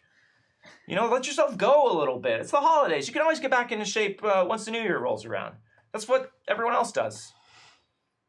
Yeah, we'll see. I don't know. Yeah, you're not going to do that. No. All right, man. not. Well, I'll see you after the new year, and call me or text me if you need anything. My computer's going to be here, so if you need it, okay. you can use it. All right, I'll just use my family's computer back home. Okay. But just remember, don't install anything, Right. okay? I remember. Anything that says it's critical that it be installed right now is lying to you. Yeah. Nothing. No installations. Right. No, I have not done that, sir. Since you told me. What's the admin password again? Yeah, I'm not going to give you that, Ron. So have a good break, and I'll see you later, man. You too. What's Ron trying to install? Have a great have a great Pasta. Ron, what I imagine is that when Ron gets those pop-ups that are like, oh, you have to install this to like turn off this thing. He's like, this is another one of those things that like other people don't believe, but it's really. Yeah. Well, okay, thank you very much, and click. I mean, I did it, and it stopped the thing. It did. So- It stopped shouting and flashing. Adelaide and Sawyer, You have spent a fair amount of your off time continuing to look into Creighton's compendium that you each have half of, thanks to some creative work on Ron's part. Can I get a research roll from both of you? Yes. Research. Me and Ron don't read books. We just watch movies all day. Sometimes watch classic movies, and I'm like, this is so weird. This He kind of gets into them. I'm gonna re-roll it once just because I feel like With it'll extra be credit? The only better. Christmas movie Ron's seen is. We're late to It's a notice it Wonderful all, Life. right? This is not noticed, no. 9. And you're only cursed today, not right now in game. 9, that's a success with a raise. 13. 13, that is a success with 2 raises. Okay, interesting. Don't forget about I've got fatigue. 2 skills I'm good at: research and notice. All right, so I like rolling high on that. as we talked about before, Creighton's compendium is very hard to parse. The handwriting is atrocious in a way that you did not think was physically possible. And on top of that, there's all sorts of weird drawings and step-by-step things. It changes format from diary to instructions all over the place. However, as you spend more time studying it, Adelaide, you come across something in the book that catches your eye. And it catches your eye because of the way that it's written. You feel like you've seen something written in this format before, and it's the ritual that Jackson gave to you guys. Elias Nyber. Hey, thanks, Elias Nyber. Thank you. Thank you. Break the dean. Thanks Break very the much for the dean. tip. Break We the don't have to dean. chant that. Break We don't the have to dean. chant that. It strikes you as familiar because you think it might be a ritual. So Okay. you really double your attention in focusing on this portion of the compendium. And Lauren is helping you out. Would you bring it to Sonia's attention? I'd probably bring it to Glenn Max before Sonya's. Okay. Would be my guess. Okay. So Glenn Mack, after taking a look at it, tells you that he thinks you might be on the right track here. And to continue to see if you can figure this out, because he says, first of all, why is this book half a book? Ron. It's not really an answer, but I'm going to accept it. He tore it in half? Yeah. Okay. Why would you tell the story? Well, I think you might be correct. I urge you to keep working on this, but don't attempt it if you're able to decipher it. Yeah. At least not without bringing it to me first. Sure. We want to make sure it's safe. Yeah. You do spend some time working on it, and you are eventually able to decipher it. Part of what takes you so long is you disbelieve the title of the ritual. You're positive you have to be reading this wrong, which is what gets you tripped up for a while. But once you go, maybe it is that, the rest of it kind of falls into place. And you figure out that contained on this page is Miss Mildred's tea ritual of protection. Tea ritual. It's a ritual that seems pretty simple, actually. More simple than the other rituals you've encountered. So simple, in fact, that it might not take as much time as the others do. And the things that it requires are not all that unusual. A rattlesnake rattle and 12 ounces of beach sand. Does it specify what kind of beach? It does not. And as far as you're able to tell, How many ounces? 12. This seems to be some sort of protective ritual that can benefit not just the caster, but also nearby friends. Doesn't And sound useful. it also seems like it's meant to be done in very polite, high society company. And it's highly encouraged that a cup of very stiff tea is enjoyed along with the ritual. It looks Okay. like Creighton might have just copied this word for word out of some other source that he found. But he does attribute the original ritual writer, Miss Mildred. So that is what you are able to decipher. Sawyer, your half of the book has no easy road markers. Nothing like what Adelaide has found and shows you. Your half of the book seems to be more the diary part of the book. and you spend a lot of time trying to find something that you can use as a key of some kind to unlock the rest of this. Somewhere to like start. Right. It makes your eyes water sitting here poring over these pages hour after hour trying to figure out what this guy is writing about. But you start to put it together, especially with a role like that. You find the recurring reference to a word, which at first you think is meaning something else. The word sanctuary shows up over and over again in this book. And you think maybe Creighton's referring to something mystical or something like that, but then you realize it's not just sanctuary, the sanctuary. He keeps talking about the sanctuary. And over time, you start to believe that maybe there was a place that Creighton and the other Pine Box protectors, should there be more, met a safe place. Something like that. That's all that you're able to discern. Also, another strange note is left for you one day when you return to your room, Sawyer. Again, on that brilliant yellow paper, again in that spidery script. All right, I'll read it. It says, "Well done. Yeah, got it right. Boom. But if you still wish to join the Society of the Blind Eye, we need to see more. Once we see more, you'll see more. Call this number and leave your answer after the beep." Should I read the number? Is it a real number? I'm sure it is. All right. It's 435-360-6637. Please don't call that number. I was going to say, do you want people to call it or not? It's not a real... I made the number up. Then you could use 555. But that's a fake... That's so fake. Someone's definitely calling that number.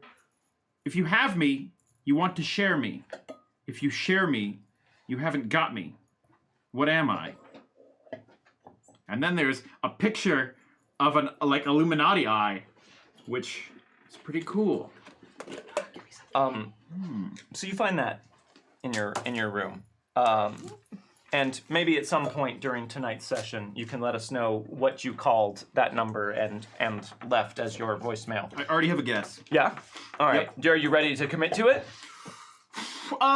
Yes. Okay. All right. So shortly after that, because of your keen journalistic mind, you call that number, and the phone rings once, twice. There's some silence, a clicking sound, I might be and jumping then into this too fast. beep. A secret. And you hang up the phone. Yeah. And you wait. All right. Thank you very much for that, Sawyer. Laura Lee has also been being very pleasant to you this semester, or at least pleasant for Laura Lee. She's trying. You guys aren't friends by any stretch of the imagination, but every now and then she'll extend an olive branch of, "Hey, I just bought like a 4-pack of Starbucks Frappuccinos. If you want one, you can have one." Oh, okay. Sure, thanks. And things like that. You know, pleasantries. So you don't exactly buy each other Christmas gifts necessarily, but there's a not entirely stiff farewell as Laura Lee heads home for the holiday season. And Sawyer, your roommate, is equally silent. Kyle, that guy is tough to No, be Kyle's in dead. contact with. Oh.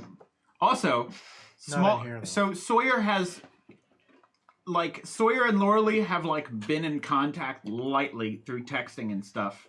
Because after, like, saying they would talk last time, they've, like, tried to be friendly. But it's just not been, like, you know, they'll, like, send a text and it'll be like, haha, or whatever.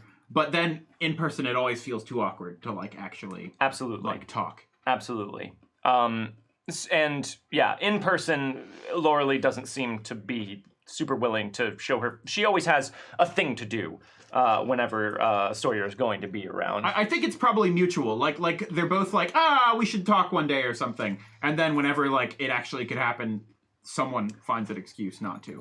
Yeah, that feels about right. So before we get to tonight, this night, December 23rd, of the year that you guys are sophomores at ETU.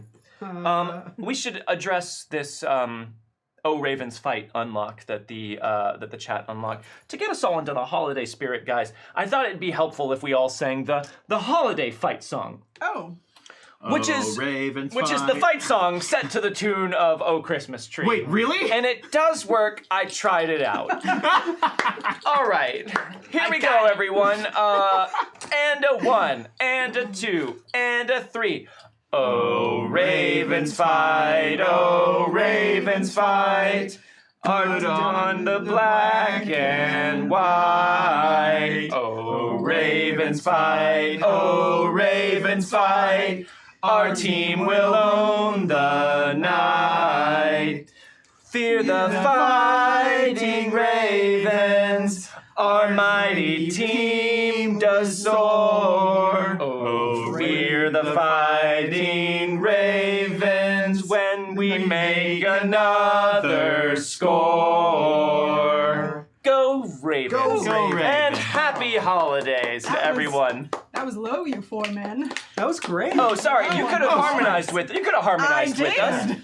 All right. Well, It's taking it octave up. An octave up. Yeah, but you're too high. sorry, I forgot to do on. the. I'm gonna do it up here, and then you guys I'm do gonna it here. middle it out. I'm proud of just straight up calling that. Good job. Good job. And thank you very much, Alumni Association, for helping us all get in the Christmas spirit. Also, 3 more mystery box cards. Hey! Oh, This is lunacy, So let's but let's go- break this Let's deal. go ahead and draw those real quick. Here we go. Okay. This card will come into effect when it does. Cool. I expect nothing less at this Hashtag point. when it does. Where's Megan going with that? This card will come into effect when it does. Hashtag when it does. And this card will come into effect when it does. Oh, God. Okay. Hold on just a second here. Hold on just a second. Just a second as I roll a couple things. Okay. He's rolling things. Yeah, keep it. There we go. There we go. For the mystery box, the dean is rolling things. And when he stops, he's going to be done. But The mystery box. I'm done. Don't finish the song. All right. That was pretty good. Well done. Sorry, I just had to assign some of these, 9 mystery box cards that are in effect right that's not now. enough. So, You want to break the dean? It's got to be at least 10. If you get to 12, we have to break We the have 9 flags. going Yeah. right now. yeah. Love it. You guys have made it through your community service. You've made it through the holidays. You've made it to December 23rd. And on December 23rd, as you all are in your rooms, all of you get a knock on the door, not at the same time, different times during the day. As a student named James Park, you don't know this before he introduces himself. A younger-looking kid. You think he's a sophomore. Bright green dyed hair. 8-bit glasses that he always wears, and a different geeky T-shirt every time. Oh. Hey, I've got a letter for you. He says to all of you individually. Okay. There you go. There you go. I like your glasses. Oh, thanks. Hey, I like your shirt. Thanks. Cool. There you go. All right. Yeah, the school does, and just imagine this is being said to each one of them individually. The school does like a holiday dinner thing every year. So like the night of tonight, actually, all the people who are still on campus get invited to come to it. I just volunteered to hand out the letters. I don't know. I'm always here for the holidays, so I think it's fun, and I like to volunteer. I volunteer at the sheriff's station too, so just volunteering school. Anyways, like I said, my name's James, and all my friends are gone. So if you guys ever want to hang out or anything over the break, I'm around. But anyways, maybe I'll see you guys tonight at the Christmas dinner thing. Yeah. Yeah. Yeah, Cool. sure. All right. Well, here's your letter, Thanks, James. and it reads. He had the exact same conversation with each of us individually. Pretty much, yeah. This is from the president's office himself.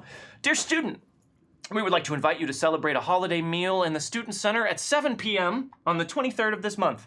While many students are unable to be with their families at this time of year, it would be our pleasure if you would celebrate the occasion with us, your academic family. Should you wish to attend, please dress in business casual attire, or if you prefer, in holiday fancy dress. Looking forward to seeing you there. President James Nelson. Go Ravens. Aw, that's cool. Do colleges actually do that? This college does. Oh. Hogwarts does. It's kind of like a college. Oh, yeah, that's true.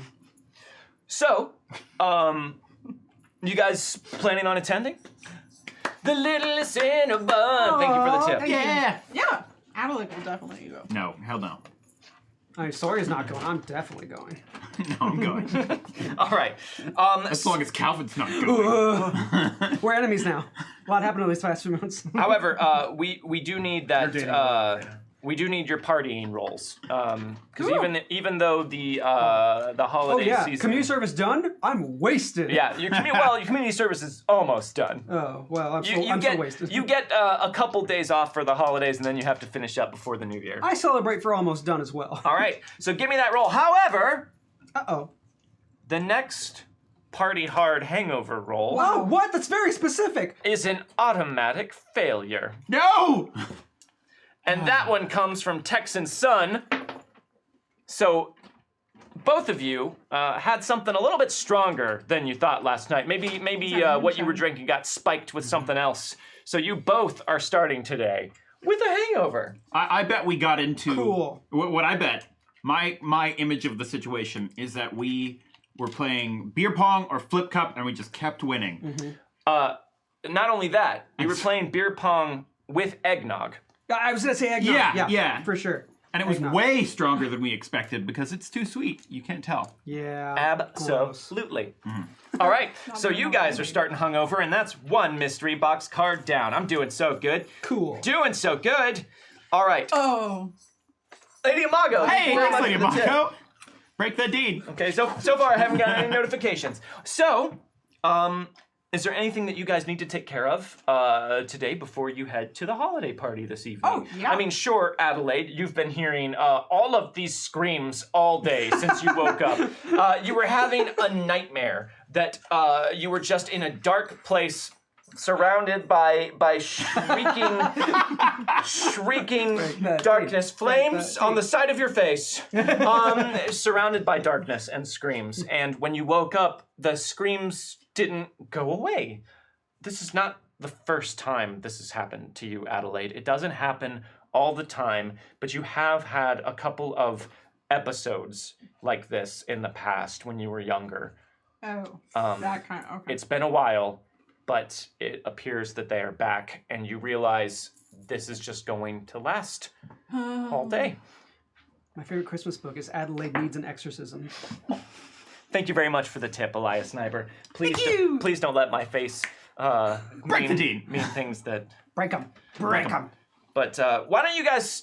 I'm just gonna draw two more mystery boxes. We're already at 2 more? Yeah, we are. Yeah, double digits, baby. Ooh, baby.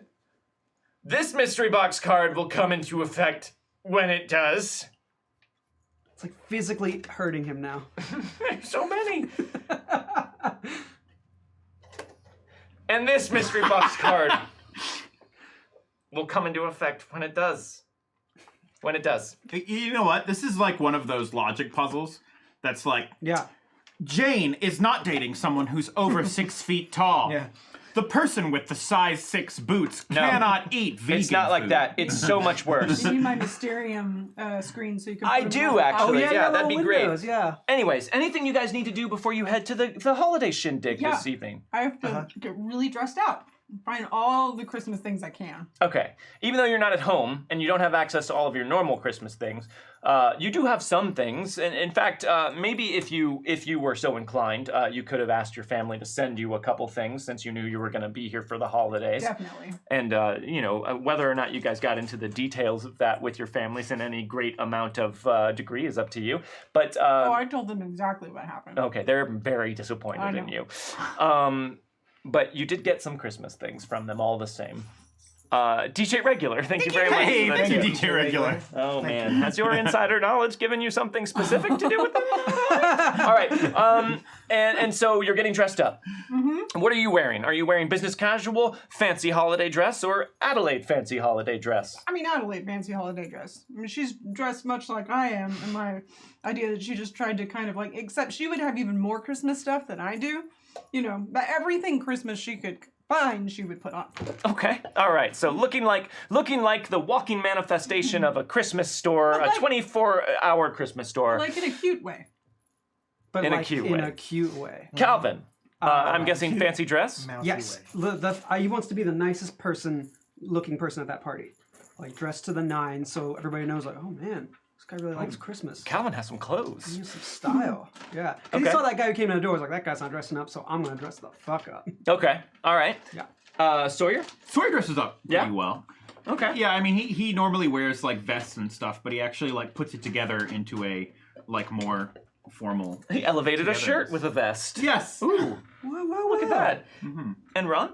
Ron is frantically trying to find out what business casual means. Okay. You keep searching on Dennis's computer, and you find so many different definitions for what business casual. You keep accidentally stumbling into companies like blogs for their employees, and there's a breakdown of like, what is business casual here at Ruby Tuesdays? And they're always and like it's- redefining business casual. Right, Everybody so- knows what business casual Oh, and is. he's like, don't redefine it! No, I just had it! Regular define it. Khakis seem to be good, but not all khakis. Definitely not khaki shorts, or maybe sometimes khaki shorts. It's very hard to tell. I mean, they're pleated. Is there anyone you want to reach out to for help, Ron? He will call Calvin. Okay, Calvin will tell him to come over Okay. with anything that he has that could be considered business casual. Okay, so Ron shows up, Montage. yeah, with like 5 different colored polo shirts, No. 2 khaki shorts, and a No. partridge in a pear tree. You get a bird, don't bring a bird in here. What? I found it. All right, man, listen, I don't think any of your wardrobe is like festive or business, or it's kind of casual, I guess, but none of that is good for this, so You have to help me. hey man, I'm gonna help you out, don't worry. I don't know if you're gonna fit in any of my clothes because you got like bigger. Around that time, there's a knock at your door, and Adelaide and Sawyer show up. Oh, Hey, are you guys ready? Are you excited? I don't know what business casual is. hey, calm down, man. Yeah, it's cool. We're just playing a little. I can't dress be up. casual if I don't know what it is. Oh, okay, well, let's embrace the casual side of business casual, and we can worry about the business side a little later, right? Okay, but Calvin said that none of my clothes are casual, and I thought polos would be pretty casual. That's all right. Yeah, no, okay, polo's all right, but like this is business casual, and you want a little festive. So like what? Like hey, I have primary colors. Well, look at us. Like, look how we're dressed. Like, we're dressed pretty nice, right? Like, which one of these styles would you think casual? you would? It looks like you put a lot of work into it. Yeah, I did because I don't want to look like a schmuck. But you're not gonna look like He a says, schmuck. gesturing at Ron. I'm not gonna. That's not what I meant. I'm just saying you don't want to look like some other schmuck. All right, we're gonna fix you up good. But what style do you like? Like you like his like a little more casual. He's got a vest on, a little tie. Oh, okay. Here's my thought. I've never seen you wear anything except a polo shirt. Right. What about we just throw a blazer over a polo shirt, right? All right. Yeah, he doesn't have a blazer though, and my blazer sure as hell ain't gonna fit him. Your shoulders are maybe a bit too broad for mine to fit. I mean, You know I've got who some has broad costume shoulders? Pieces. Glenn Mack. Oh shit, Glenn Mack. Okay. I know it's gonna sound kind of weird, but me and him kind of went shopping the other day because You and who? me and Glenn Mack, we got good style and clothes, and Really? yeah, have you seen his suits, man? He's got good. I mean, yeah. I I got this from. Look, he definitely owes us favors. Let's see if we can just borrow one of his shirts. I got one of his blazers. Oh. I'm returning it, but I think it's perfect for you. It looks a lot like that blazer that he wears all the time. Right there, yeah. See, it's like an olive green, reminds you of Christmas trees. I wish there was some way we could like make it Smells more. like Glen Mac. Is there a way we could make it more like directly festive? Yeah, here, you can have a hat. Oh, perfect. Oh, that's a Santa Claus hat. Yeah, Santa wears that hat when he goes down chimneys and shit. Do you need to go down a chimney? Not today. I don't honestly know if you've watched Gremlins, you probably haven't. You shouldn't go down. I haven't gotten there yet. Yeah. Have you seen White Christmas? That's That's got dancing and stuff. Yes, I've heard of that, but the Damn, that looks good on you, man. You're making that work. what? This is all very. Oh, that's like your hat. It's the same logo. This doesn't seem casual. Oh yeah. Trust me, gotta the way show these some things back. work, if you show up and you're not up to whatever they said the dress code was in the thing, no one is going to even think twice about it. I Yeah. bet there's people who show up in t-shirts. Yeah, they ain't gonna kick you out for nothing like that, man. It's cool. Okay, this is. Glenn Mac isn't my size. But he is in real life. Okay. Well, I don't want to ruin Glenn Mac's jacket, so I'm not going to wear it right now. Okay, But- that's fair. Yeah. But that hat, though. Yeah, this hat. Okay. If you guys think this looks okay, then I will try this. I think it's good enough. Yeah.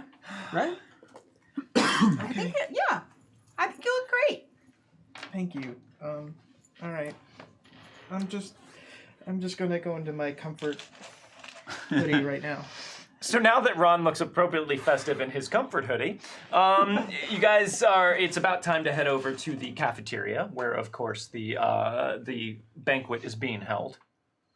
And as you guys head over there, it is all lit up cheerily from within. It's been decorated for the holidays. They've hung streamers and garland and lights all over the place. And inside, there's quite a buzz of activity. There's not a huge amount of people that are here, but there's still a fair amount of people that are around for the holidays, and a fair amount of the faculty and staff of the school.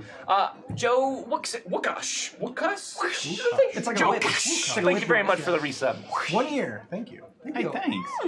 They've got some nice, sort of inoffensive holiday music playing over the speakers. Everyone's mingling in their clothes, and it looks like it's been set up for a holiday buffet of some kind. There's a little stage set up where there's a table for some of the faculty members, and among them, President Nelson himself seems to have dragged himself out to the holiday dinner. You guys see that there is a board right when you walk in that lets you know your table assignments. It is a little bit of a fancier do. And the four of you are all assigned to table 8, along with 2 students whose names you do not recognize. One is Sue Tinder, and one is Sarah Heron. Right, 2 chicks. Calvin, remember what I said about assuming gender. Oh right, yeah. Okay, yeah. Sarah and Sue could be dudes. You're right. It doesn't matter. It's the holidays. We'll all get along. Be fun. Fun party, right? Sure. So you guys head over to your table? Yeah. Okay, so you head over to table 8, and you see right away your 2 table mates. One is a slender girl dressed in a entirely black outfit, black dress, black stockings, black framed glasses over dark brunette hair, cut in a very tight bob with a red beret. Red beret not pictured, so I'm just gonna wear sunglasses on my head for her. And the other is a blonde in jeans and winter wear. And the one in the black dress seems to be talking very animatedly to the blonde, who is looking around distractedly and not paying a lot of attention as you walk up. So that's what I'm saying. A lot of people don't understand, because they're not around here, from around here like I am, that the Burn is actually a much more interesting place than a lot of people give it credit for. And the other girl's just sort of nodding, and kind of looking around, disinterested. Merry Christmas! Merry Christmas Eve, but Merry Christmas. Oh, hi. Happy holidays. Yeah, happy holiday, Christmas Eve, right? It's the 23rd, Right, so yeah. and the blonde kind of looks over at all of you and just kind of mumbles Merry Christmas and goes back to looking around. Can all of you give me a notice roll, please? What kind of notice roll? Sight-based notice roll. So just a -1 for you because of all the wailing. Oh, wait. Wait, What? Oh. Ron, Uh-huh.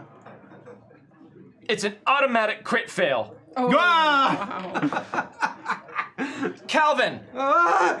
automatic success with a raise. Ah, it's Christmas. Because a random player's next non-combat trait roll is an automatic critical failure, is an automatic success with a raise. There we go.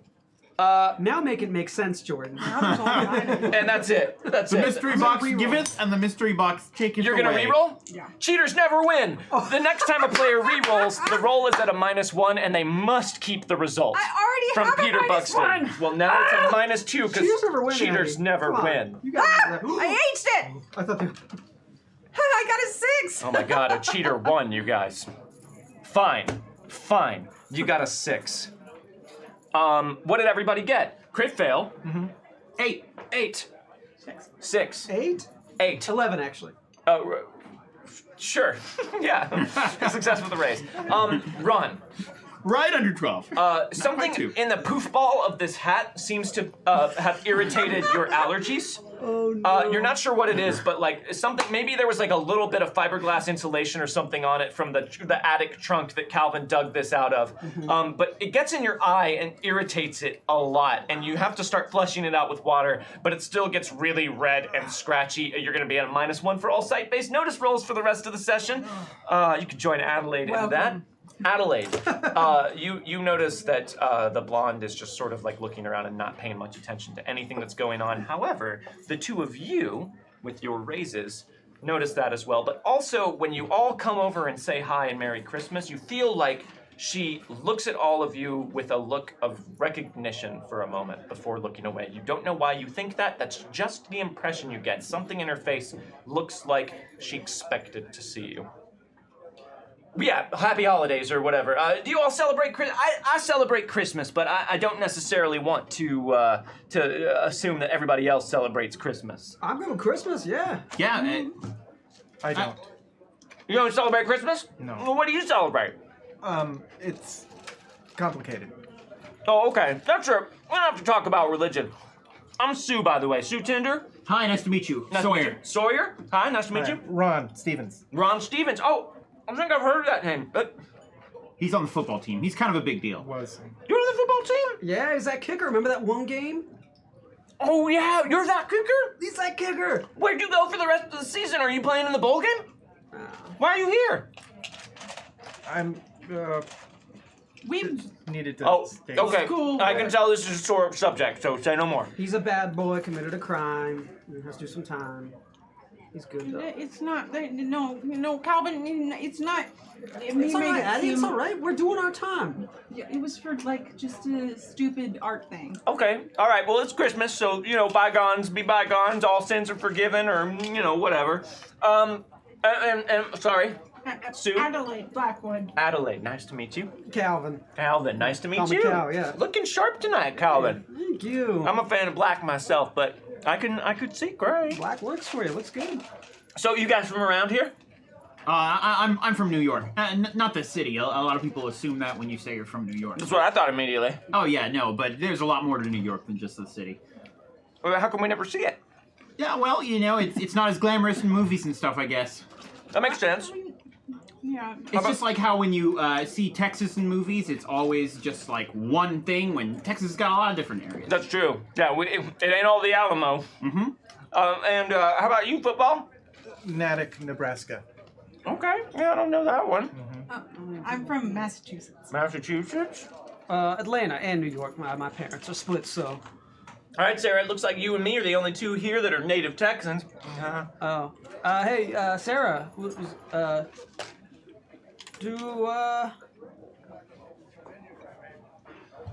like her headwear choice. Yeah. Do I know you from somewhere? You feel awful familiar. Oh, no, I don't think so.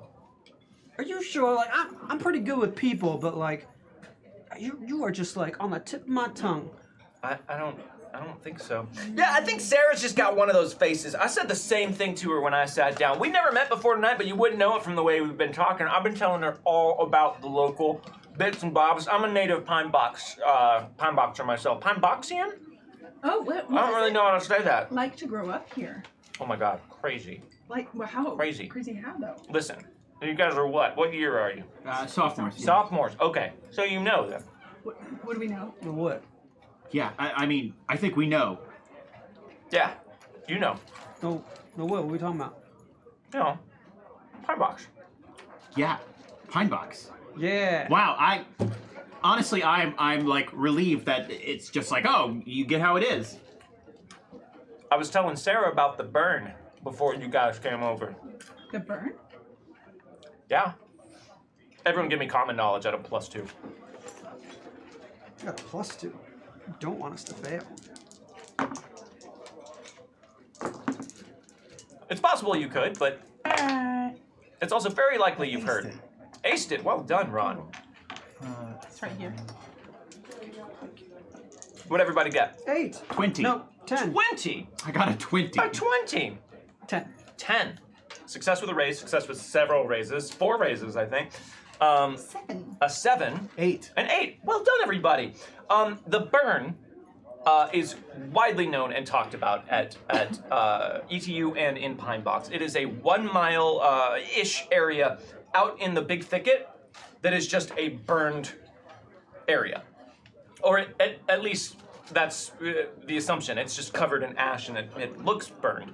Sawyer, you have heard so many things about the burn. The burn is a popular subject of speculation. I might have even considered it as like a subject for my pilot episode. You also know that it happened sometime like way back somewhere in the mid 1900s.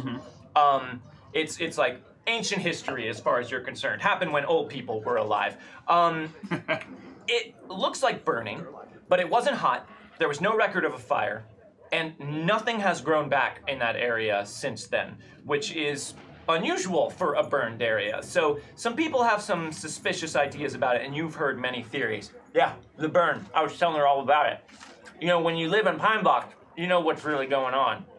So I was telling her, well, I was about to tell her where the burn came from when you guys showed up. Where'd it come from? Yeah, I'd love to hear that. You guys cool? Yeah. I I mean, like, it depends on how you mean that. But Like, you know, are you cool? yeah. Yeah, we're definitely cool. we gotta do LSD to know about the burn. What are you talking about? What? Just a story. No, why do you have some? No, but if you see Keith around here, you might have some. You guys know Keith? Oh yeah, hell, you know Keith? Oh yeah. Oh my God, that guy has all the best shit. Oh my God, yeah. I don't know if he went home for the holidays. I think he went home for the holidays. He you makes think- good toast. Do you think I've met Keith? He does make good toast. Have you met Keith? At this point, yeah, probably. Yeah, I feel like we've kept in contact with Keith Yeah. a couple times. The burn was not a fire. Really? Well, if it had been a fire, think about it.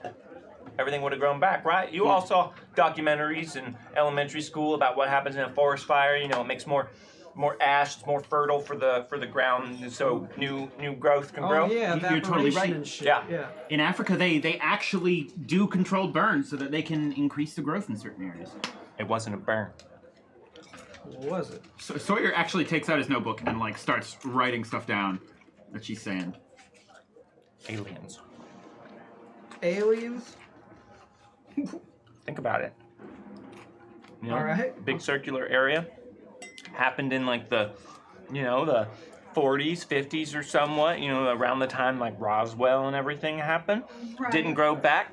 Everything burned down. Strange. Very strange. Plus, I met this other girl not too long ago. She's also from Pine Box, or outside. She lives on a ranch. She said her family sells cows to aliens. Oh, I've met her. You have? You have? Yeah, we all have. She was at the LARP. Oh yeah, she seemed like a huge nerd. Yeah. Oh. So if her You know family's what a LARP is? what? Do you know what a LARP is? Yeah, who doesn't know what a LARP is? A lot of people in my It's the experience. 21st century. But it's aliens. But But that's not all. There's all kinds of weird shit that happens in Pine Box. Yeah, I mean, you don't have to tell us about it. But I could though. yeah, but don't. Wait. But I could. Let's not be too hasty. I'd love to hear a little bit more about the things that you know about what's going on in Pine Box. I just hear stuff, And I'd love to know, Sarah, what are you looking for over there, huh? What you got a boyfriend coming, huh? Oh. Girlfriend? No, I'm not really seeing anyone right now, so Oh. I'm just I kind of just Want to sit here? I'm just hoping they serve the food soon. Oh yeah, I'm yeah. hungry. What's on the menu? Like, is there like a? It's like a buffet. I can't really see. Oh. Speaking of on the menu, I think all of us might be on the menu. Oh Wait. shit! Like You also follow Rantaga? What? Oh, I think I misread that situation. Oh, I didn't mean tonight. Is that like a dish or something? Like a poisonous Yeah, dish? Or... No, definitely. not tonight. No. I'm just saying. Word on the street is we got vampires in Pine Box. Honest to God, real life, non-sparkly vampires. You know, actually, last year, do you remember? You might have heard there was like a news story about a kid who thought he was a vampire and like tried to attack a family and stuff. I don't remember hearing about that, but it makes sense. Yeah, Maybe well, he didn't think he was a vampire. Maybe he was. we saw that happen. Yeah, I saw it happen in front of me. Can we not talk about it? It's the holiday season. Let's talk about Christmas and Santa. Come and on, Calvin. cookies and This is like the first time we've run into someone who just wants to talk about these things. yeah, but there's a time and place, man. Come on. You guys It's the know holidays. why all this weird stuff happens in Pine Box, right? Why? It's the birthplace of Satan. Well, I don't want to bring it up if I don't want to ruin the holiday mood for Calvin. I assumed it was like a Hellmouth type situation No. from Buffy. Wait, why? Not sure what goddamn lie. What I heard It's relevant. back in the 80s, a bunch of kids here at ETU, they like messed around with some death cult and like brought like some sort of like evil ancient mummy god back to life Wait, you're saying to like wreak his dark revenge in the 80s? upon the living. Only things have been happening weird here since the 80s? Well, word is something went weird and they all like died or something, and like the summoning got all messed up, and so the mummy didn't come back right. But he's getting stronger. At least that's what I hear. Sounds like a load of bullshit. Sorry. Calvin, look, man, with some of the things we've run into, we can't just write this stuff off as bullshit immediately, right? I'm guess. just saying. But it's mummies in Texas, man. I'm just saying. At this point, President Nelson kind of stands up on his platform and holds up his arms, and everyone sort of gets quiet. Excuse me. Oh, here we go. If I could have your attention, please. I just want to wish all of you here assembled a very happy holidays from all of us here at East Texas University. I'm so glad that we could share this lovely evening together, because not all of us can spend the time with our families, but I just want you all to know that while you're here at East Texas University, I consider you all part of my family. And I just so glad that we can spend this Christmas dinner together. Elias Sniper, is that you in the back? Oh, thank you very much for that. He's putting a tip. We're passing a charity jar around, so thank you for putting a tip in that. Oh, it looks like something mysterious is going to happen because of that. You son of a bitch. Drunk? And one of the other like professors or like an administrative person, maybe President Nelson's secretary, you're not sure, a very harried looking woman up on stage goes, "Sir, please." No, it's okay. It's all right. But listen, before we get started in earnest, is everyone hungry? Yeah. Yeah. Let's get some meat. I'm sorry, I couldn't quite hear you, actually. Is everyone hungry? Yeah. Let's get some meat. Okay, well, I'm glad you're hungry, because I think this year we should start a new East Texas University tradition. Mr. Nelson, please don't do this. No, it's okay. I had an idea last night that I was going over with Harriet. Please don't bring me into this, Mr. Nelson. It's fine, Harriet. And I think that we should, since we're all here and it's for fun, we should have, I've been watching some Netflix documentaries, a competitive eating contest. Oh. He waits for applause. What the fuck? So, do we have any likely food items for that? Perhaps you can let us know back there who's working in the cab. Is that Barbara? Yes. We have French toast sticks. Delightful! Yes, we're going to have a competitive eating contest. Harry, did you bring the t-shirts? Yes, Mr. Nelson, I brought the Great! I've ordered t-shirts. Anyone who can eat the most French toast sticks, the top, I don't know, 6, we'll say, will get a commemorative t-shirt and a round of applause and a pat on the back from everyone because man versus food. What? The next time a player eats in Pine Box, they have an opportunity to take part in an eating contest. Wow. They roll vigor -2. If they fail, they take a level of fatigue. If they succeed, they win a t-shirt, $20, and maybe even get a photo taken of them. And if they succeed with a raise, they get a penny. And that comes to us from Gunslinger Andy.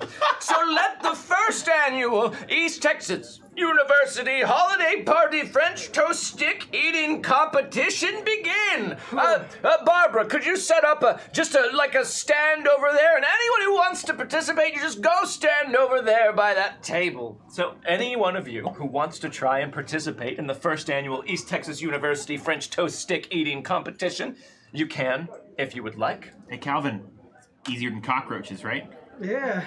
When you look up, Ron is already over there in line. He's kind of like anxiously, kind of like looking over at Ron's things. gonna do that? What? Yeah, that's. How's the competition look? How's it look? Yeah. Confused. There's a bunch of people. There's a bunch of people who didn't know that this was a thing that was going to happen, who are looking down at their fancy clothes and the syrup-drenched French toast sticks, and are sort of like having half-assed conversations with, like, should we maybe a t-shirt? I don't know. I shoot first 13. Thank you very much for the tip. Thank you, I shoot first 13. But some people are going up, and Everybody's a couple working people pretty hard have to break the dean. have a determined set to their jaw. Like they're gonna win this eating competition. There's some people who are in it to win it. I mean, I guess if it's a tradition, I just wish we could like eat dinner first because like I want to have room for like all the food I'm excited about. Trust me, there will still be room.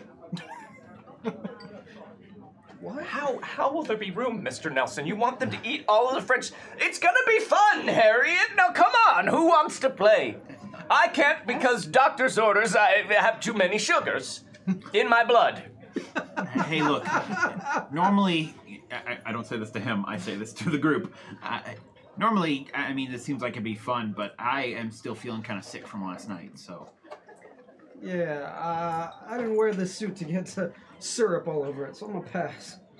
Guys, these are Barbara's famous French toast rolls. These are like the best thing in the world. Yeah, but they ain't famous for tasting good, man. Calvin, you gotta try and eat all these French toast sticks. Are you talking to Calvin? Or? Sorry, Ronnie. Ron. It's been a long day. I've been preparing for this. Well, yeah. I mean, these are like, Such a good eater. yeah. You don't put any sugar in them whatsoever, which is kind of the best part of it. And everyone else is like, what are these? Right. Yes. I forgot that I had told you that. Yeah. All right. So last chance. Anyone who wants to participate, raise your hands or head over to the table. I think that Adelaide will participate. Okay. So you two are without gonna do Calvin's- it. Yeah. Just because. Also, It's we a have tradition. drawn another mystery box card that I took the liberty of drawing during that. This one will come into effect 2 sessions from now. Hooray! Thank you very much. It specifically says can't happen on Christmas. It doesn't say that. Yeah. Also, Joe Wikosh would like to give a point of extra credit to Calvin. Thank you. Hey! All right, so you guys are going to try it, the eating contest. Yes. All right, let the gluttony begin. Everyone give me a vigor roll at a -2 Adelaide. if you are participating. Man, I did not see Adelaide doing this. Taste it.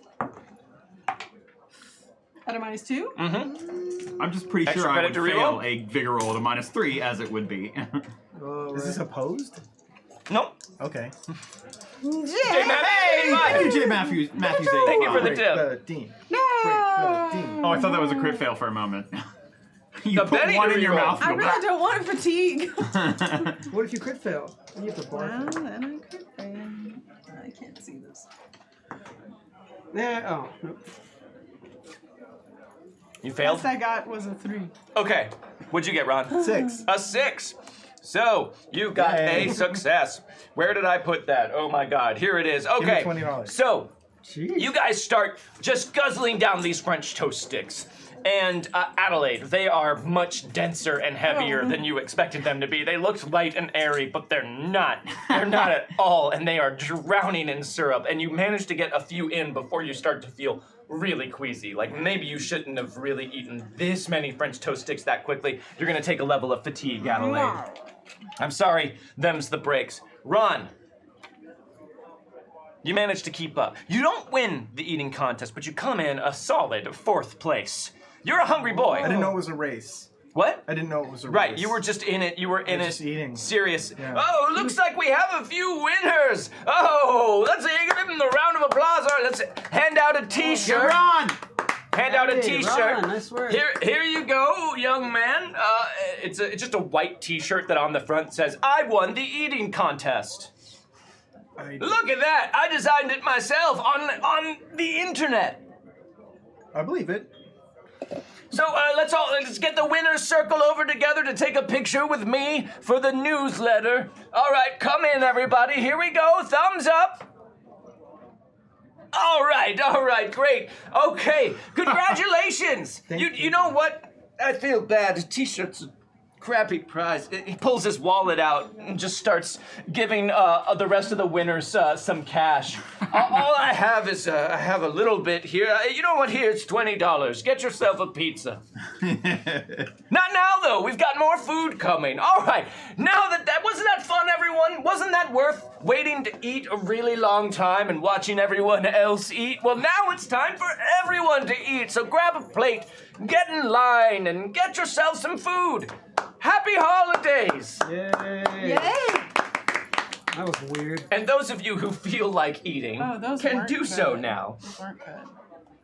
I Sorry, know Ron. our new T Public shirt is gonna be I won the eating Yeah. contest. With a bunch of clip art. How you feeling, Eddie? I mean, I'm alright. I didn't eat that many of them. You know, Yeah. I didn't take you for an eating contest kind of I'm girl. not. I just wanted to take part in the Christmas thing we were doing. The All right. holiday traditions. Yeah. I mean, it was fun, right? Addie, I think bowing out on that one when you did was probably the right move. Yeah. Oh yeah, no, I'm fine with that, but I still participated. So You there's that. kind of have to get over the hump. You know, right when you feel like you're about to get nauseous, you just keep going, and if you just keep pushing through it, then everything kind of settles back down again. Ah. That's how drinking works. Hey, he's not wrong. So speaking about eating and Adelaide, I have your Christmas gift because remember we talked about exchanging Christmas gifts, and I got Oh, yeah. because we're just getting each other one. So I. Oh, you guys are doing a gift exchange now? Oh yeah, sorry. Is that cool? I didn't bring my gift with me. It's cool with me. Yeah, I didn't know it was weird Oh, time. it's cool. We could. I mean, it's a couple days early, but I felt like I don't know what her plans were or Lauren's plans. Did so you I guys wanted not plan this? to- I guess not. I just thought this would be the appropriate time to do that. I mean, So- I got a gift. I just didn't know we were going to Look, bring it's it to already the out, so I'm just gonna do it. Okay. I'm just gonna go ahead and do it. That dragon show. Thank you Thank for you the for raid. Shields up, Dragon everyone. Thank you for the raid.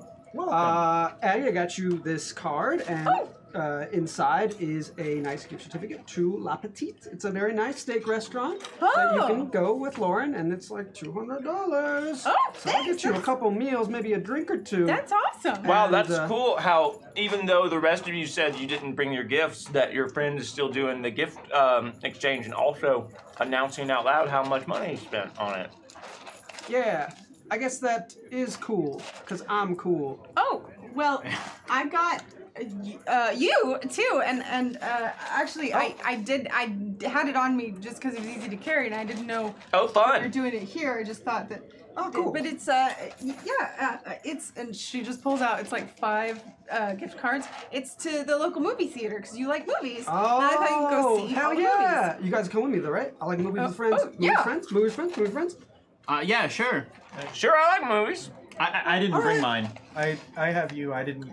I also I have you. bring- Just by process of yeah, elimination. Right. Oh, Well, right. we don't have to like do it now. It was just he did, and I mean, had it's also I mine. have it. It's done. It's also like 100 feet away. You can go get them. It's not that far.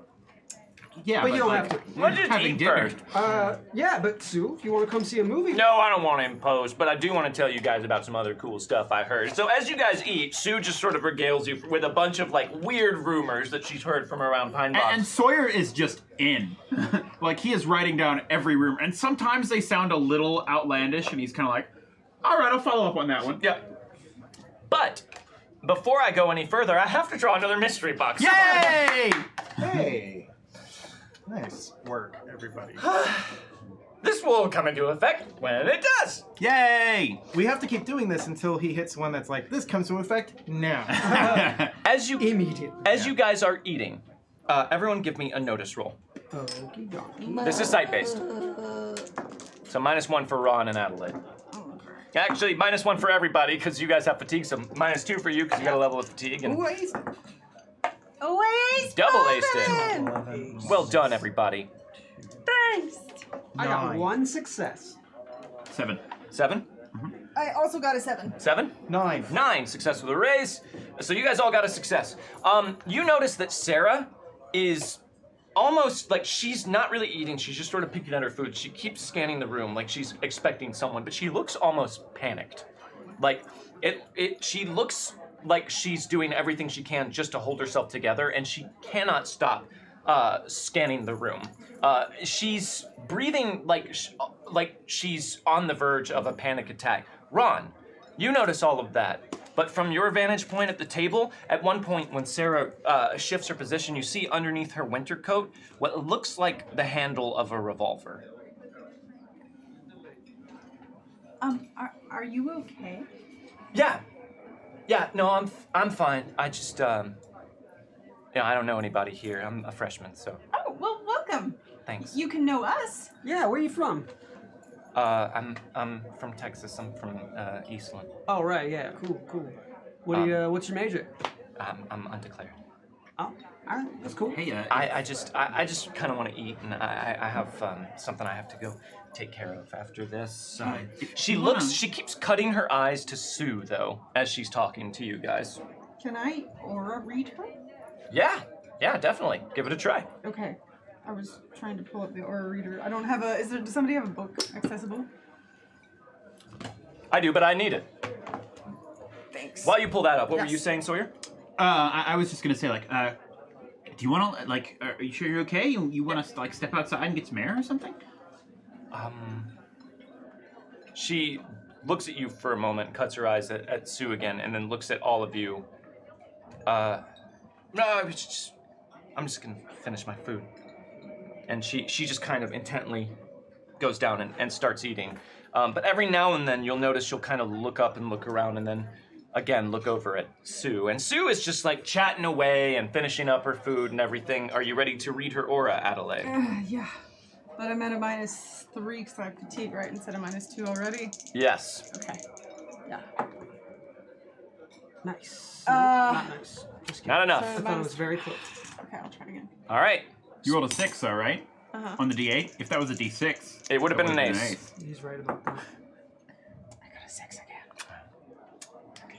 I guess I There's a lot of people in this room, and it's a lot of energy kind of flying around all over the place, and it makes it very hard to focus in on just one aura. Anytime you try and focus in on Sarah, you start getting interference from all the other people around, and you just eventually give up. As the meal sort of winds down and tables start emptying, eventually Sue gets up to go get one last bit of dessert, and as she does, Sarah just puts her head up and watches her go. And then she leans in real close to all of you as she's gone and says, "Listen, we have to talk. Okay? Okay. Now. Okay. Every second I'm in here, I'm putting everyone else at danger. I shouldn't have even come, but look, okay, I've heard of y'all. All right? You're the only ones who might believe what's happening to me. What's happening? Someone's trying to kill me. What? Someone who isn't even really alive, and it's gonna start soon. It's... And she just kind of stops and stares off, and her eyes widen, and her face just goes pale. Sarah, tell us what you're seeing. Well, as you guys look over to where she's looking, you see a figure standing over by a punch bowl. And this figure is dressed in a blood-red Santa costume, dingy and stained with the years. A Santa beard that has streaks of what looks like blood in it, and green, putrid skin with solid black eyes just standing and staring at Sarah from across the hall. On top of all of that, he looks a little bit translucent. And as you guys are noticing this, as Sarah just goes completely slack-jawed, there's a frat guy over at the table that goes, "Whoa, dude, sick costume. That's messed up. It's like I could see through it." And as he says that, the figure just flicks a wrist and a turkey fork flies off the table and jams itself into the guy's neck. Fuck! And everyone starts screaming and running, and as they do, all of the various different bits of cutlery in the whole area start flying up off of the tables and swirling around all of you and darting after people as you watch. Sarah just gets up and screams, "Run!" and grabs a silver serving tray and just pulls it over her back and makes it for the door as things start bouncing off it as she flees. Oh shit. Okay. What do you guys want to do? We are going to go into a dramatic task here as everybody starts to flee. But first, I need a fear roll from all of you guys. I ain't afraid of no fork. I ain't afraid of no forks. That's But wait, right? before you make the fear roll, don't do it. Don't do it. Where'd it go? What go? You had a card. I had a card for fear roll. You got Where one did my sound action over The there. next fear roll is an automatic success with 8 raises. Yeah. Do you guys see my action card? Is it sitting around here somewhere? Where did everybody's cards go, guys? Have you checked up your butt? Why are all the cards missing? Okay, I remember what it said. So hold on one moment. Thanks for checking. Okay. Everyone give me a fear roll. Except for you, Calvin. Oh, okay. Yours is an automatic adrenaline surge. Thanks to the mystery box Cool. card. There's I'll a card take that it. says adrenaline surge. Aced it. Ah! How did that happen? I I don't just know. it got caught on my finger and I was throwing it down and I thought it was bounced her over. dice. No. Okay. No. Hermione. That's not the kind of accent she has. Come on. She doesn't. What'd you guys get? She does in my brain. 6. 5, 6. 9. Okay, so you all managed to hold yourselves together, which is becoming a trend here. Sorry, there was no modifier, right? No, well, Are you except for for two? your negatives. Right, yeah. It's normal. So as this is happening, everyone just runs and screams. Not everybody saw this figure over in the corner, but everyone can see all of the silverware and cups flying around and darting at people, and everyone is just making a break for the door. So this is a dramatic task. You guys are going to have 5 rounds to try and get enough successes. I'm sorry, you're gonna have 3 rounds to try and get 4 successes. However, if you do anything other than run, it's potentially going to be more dangerous for you. So keep that in mind. All right, first round, run. 9 of clubs. That's a club, so you got a complication. Jack of hearts, not for dramatic tasks. 8 of diamonds. 9 of hearts. All right. So, what do you guys want to do? We're gonna start with you, Sawyer. Everyone is screaming and running away at this point. I'm going to run, but I'm specifically going to run to well, actually, I think what I want to do okay, first, I'll just ask this question. Yeah. Did we see where, so Sue was going over to get more food, right? Yes. Do we see where she is now? No, all of a sudden the room is just in chaos. Okay. Like it's just everyone got up from their tables and started to flee. All right. I'm going to run after, I'm going to try and catch up with Sarah. And I want to just try and get to her and get any information I can. But Sarah is booking it. She's like just, like, Sarah ready to is go. gone. If you want to follow her, then you just want to run. Uh-huh. I feel like actually instead of just running, I kind of want to like try and figure out more about what's going on in the situation. Okay, so give me what your. Do you want to go on hold while you figure out how specifically you want to do that, and we'll come back to you? I don't know. Could I do kind of a looser thing and just do like a notice or something like that? No, I'm gonna need action from you in this. Sure. If you do a notice roll, I'll give you information, but you're gonna sacrifice your action for this turn of the dramatic task, which is gonna make it harder for you to succeed. Okay. Okay. Here. So if we are just running, what's our action? Just run. You're gonna make athletics rolls. Okay. I will. Okay. I'm going to try and find somewhere I can run, where I can like get a view of what's going on, but be out of the direct area of what's happening. Okay, Like all right. a door I can go around and just kind of like look through or check out what's happening. So this is not that, like, you're basically, you're trying to run and avoid being trampled to death by the panicked mob that is running out of Sure. here. So, sure, just give me athletics for this round and we'll say you can head to somewhere with a different vantage point. Okay. So this is athletics at a -2. Aced it. Bandana Girl, thank you very much for the tip, and the Wild Ferret, thank you for the resub. Thank you. All right, I got a 4. A 4? Yeah. Okay, that is 1 success for you. Can you mark that down? 1 success. Yeah. Okay, and hand in your card. Next up, it's going to be you, Calvin. Okay. Do we need a total of 4 or 4 each? You need 4 each. 4 each. Okay. That makes a lot more sense. Yeah. Cool. I'm gonna just run after Sarah. All right, you're making a beeline out. Okay, give me athletics -2. Okay, which is -3 because of fatigue. It's not gonna do it. Where are all my coins? Here they. Oh, the coin tray's gone. Get over here. Oh, well, your hand was in my way. Wait, that Or counts else as a I table would've reroll hit. now. That's how it works.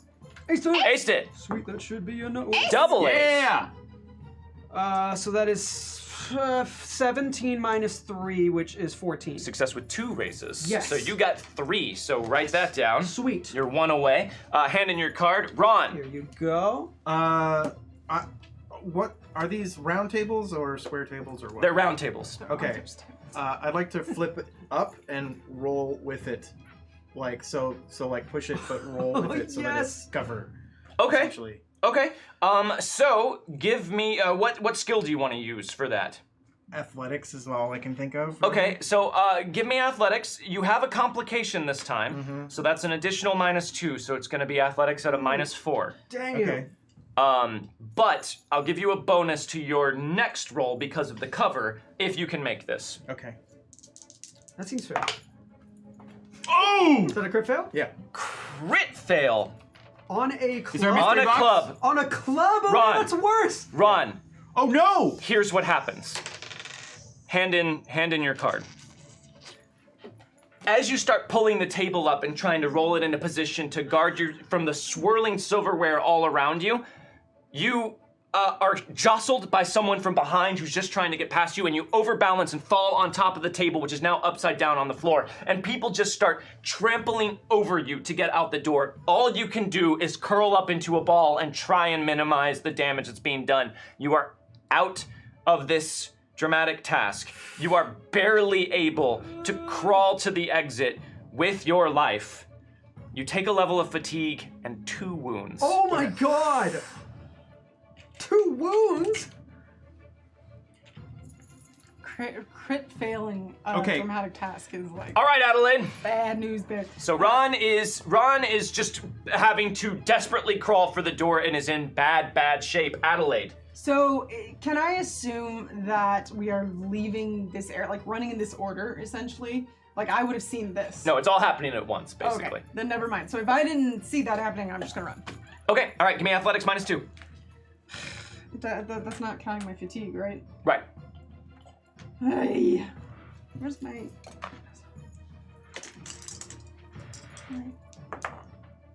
Ooh, so that one. It's You have a D4 athletics? Extra credit to reroll. Yeah. Oh no. I am not an athletics person. -3, right? Is what Yeah, I'm... total for you. Benny to reroll. Come on, Eddie. Come on, Eddie. Remember your training. Ah! Yeah! Ace it on both dice. Remember your training. 10 -3, 7. 7. Okay.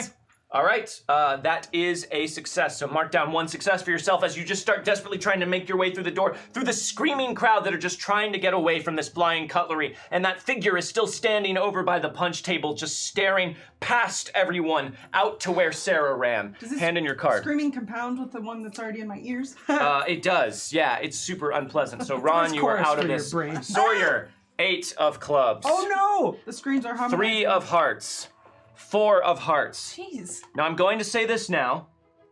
You're gonna spend, so you can always spend a Benny to get a different card. I don't want clubs. You can also choose to not act on a club if you want. You sacrifice the action and your chance to get any successes. Yeah. But you can choose to do that, which I probably should have brought up before you went, so I apologize, Ron. I knew the risk. All right. Okay, so a different card for Sawyer. How about a 5 of diamonds? That I'll take. It's better than an 8 of clubs. All right. 2, 4, 5. You got your cards. So Sawyer, Question. yes. Do I get my calculating bonus? It's not a combat, but because you ran to a point where you could get a better vantage point of everything, I will let you negate the 2-point penalty for this round. Sure. That makes sense. Okay. All right. So what are you doing now? Everyone's still fleeing. It's your turn. Oh, am I with 5? I'm first. Yeah. 4, 5, baby. God damn. Okay. I want to try and figure out where that thing is trying to go and find a way to impede it. Okay, how do you want to do that? It's staring after Sarah. It is throwing silverware all over the place, but it's just standing there. So people are like making their way out, right? Yeah, desperately. Is there a like clear door people have gone out? Is there something? Yeah, I there's a can, few like... cafeteria doors that everyone's running out through. Okay, I don't want to like stop people from being able to get out, but I would like to be able to like barricade a door that, like, after people make it out, that he would maybe follow through. Okay, I shoot first 13. Thank you very much for the tip. Is that not possible yet? I mean, it basically you're just gonna have to run this round to get closer to a door, and then next round maybe you can barricade it if you want. I don't feel like I have any good ideas of what my options are in this. think- Our biggest The option safest thing is to do run. is run. I can just run. You I can guess. if you want, or you can try and make it further to a door, and then next round you can barricade if you want.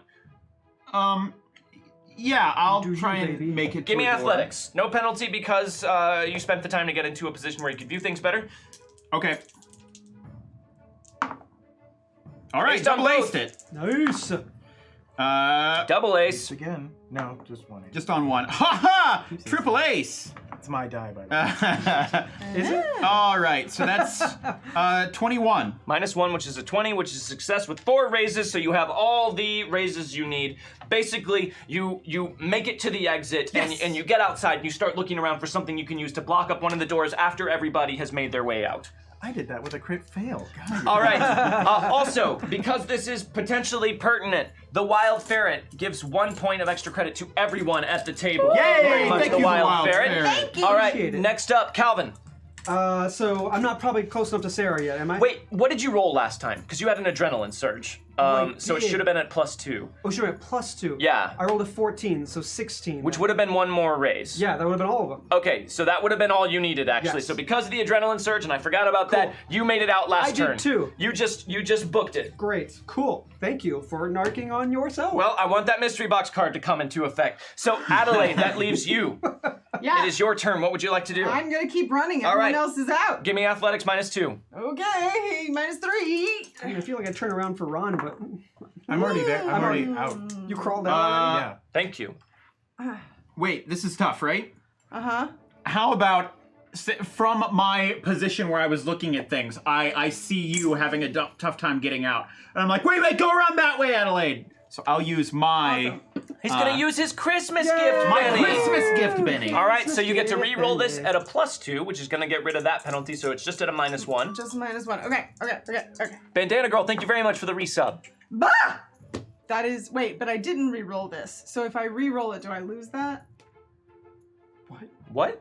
I didn't If make she it. re-rolls it, does she get to keep the +2? No. Damn it. Okay, well I still have to re-roll it because I didn't succeed. But that was very close, and it almost Thank worked. you. We tried. Now I guess I have to try one more time. All right, another Benny. Ace it on the D4. Come on, come on. Well, no, rolled that's a enough. No, it's not because Nope. I don't have that anymore. Nope. You know what? It's a Christmas gift, Benny. I'll give you the +2. Yay! Christmas gift, Benny. All right, so you It's a rolled 4. a 4. Okay, so you got one more success. How many is that? 2. 2. Okay, so you're in this one more round, Adelaide. Oh, no. All right. Make or break. Calvin has made it outside. Sawyer has made it outside and is looking for something to barricade the door. Ron has crawled outside, battered and bruised and bleeding a little bit. Damn, Ron, what the hell? So alliterative. 7 of diamonds. Okay. Who goes first? Just gonna run again. Adelaide, there's fewer people in here, but the storm is intensifying, Wait, I'll give and you now my Christmas gift. Oh! Come on, Eddie, you can make it. Wait, let's see how she rolls first. Yeah, because Oh. that's a Benny. Oh, JK then. But the storm is intensifying, and now heavier objects, plates, and some of the buffet serving trays are starting to swirl around in the room. You have to get out of here, Adelaide. All right, using Calvin's Christmas you gift use to it. try and make it out. Come on, Eddie, all that French toast is slowing you down. Ace it on the D4. Yes. Yeah, there we Yeah, go. got it. That's 9, right? Wait, but 4 minus. plus 3 minus 1. Oh, it's only -1, Yeah. With your plus With your 2. Benny, Which because is you gave an her +2 and it would have been is- -3. which Yeah, is 8, right? that's it. Yeah. Because 9 minus 1. Yes. Holiday Chaos, thank you very much for the tip. No, it was 6, wasn't it? 'Cause It doesn't matter. 4, It's a success, 5, and it's 6, all she 7, needed, so she's 6. good. She got out. Yeah, she got it. So Wait, I thought she only had 3, I have 2 successes. so she needs 2 more. Right? I need 4 oh, successes. it wasn't a success with a raise. I thought No, it it's was. just a normal success Hang because she on. got a 4, 5, 6, 7, and you gave her +2, but it was that made it a total of -1, which put it at 6. Yeah. It's just at a 6. Okay. Okay.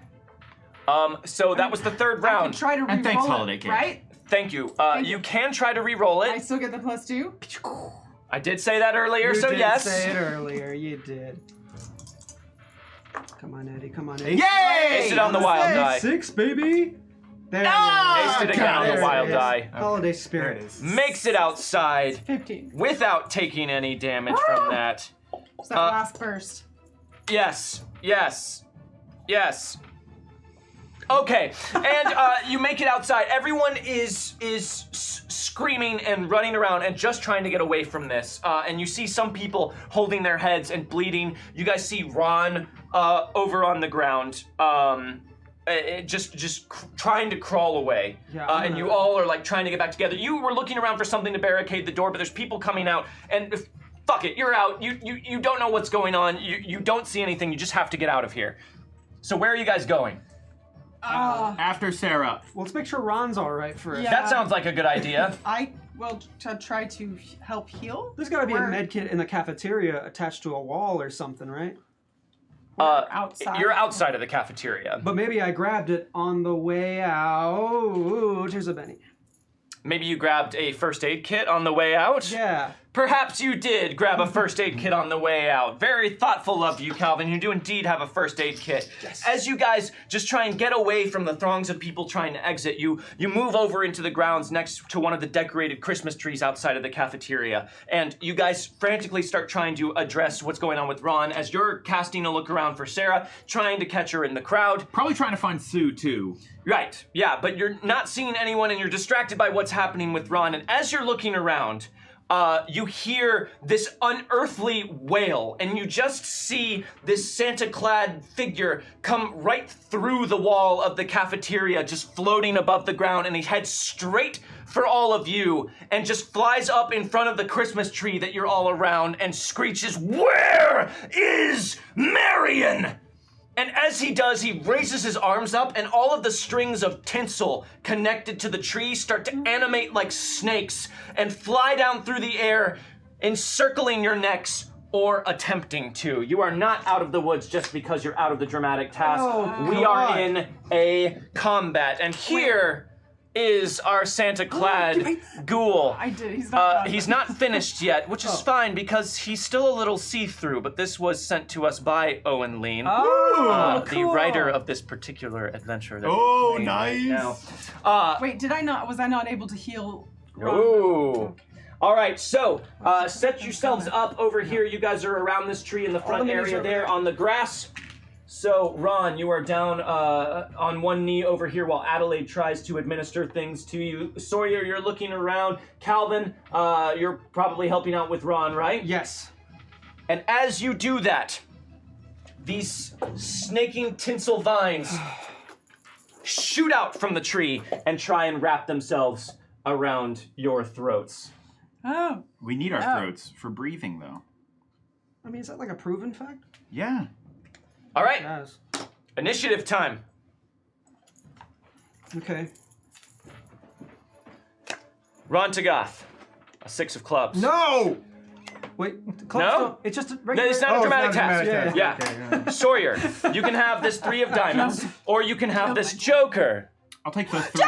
Just kidding. I'm definitely taking the Joker. Taking the joker. Nice. A joker has been drawn. That Nice, means nice. all of you get an extra Benny. There's I'm one out for of you. those. There's one for you. Hooray. There's one for you, and one for you. In addition, Thank you you. get +2 to your trait and damage rolls this turn. Which is just straight better than taking the calculating bonus. A 2 of spades for Adelaide.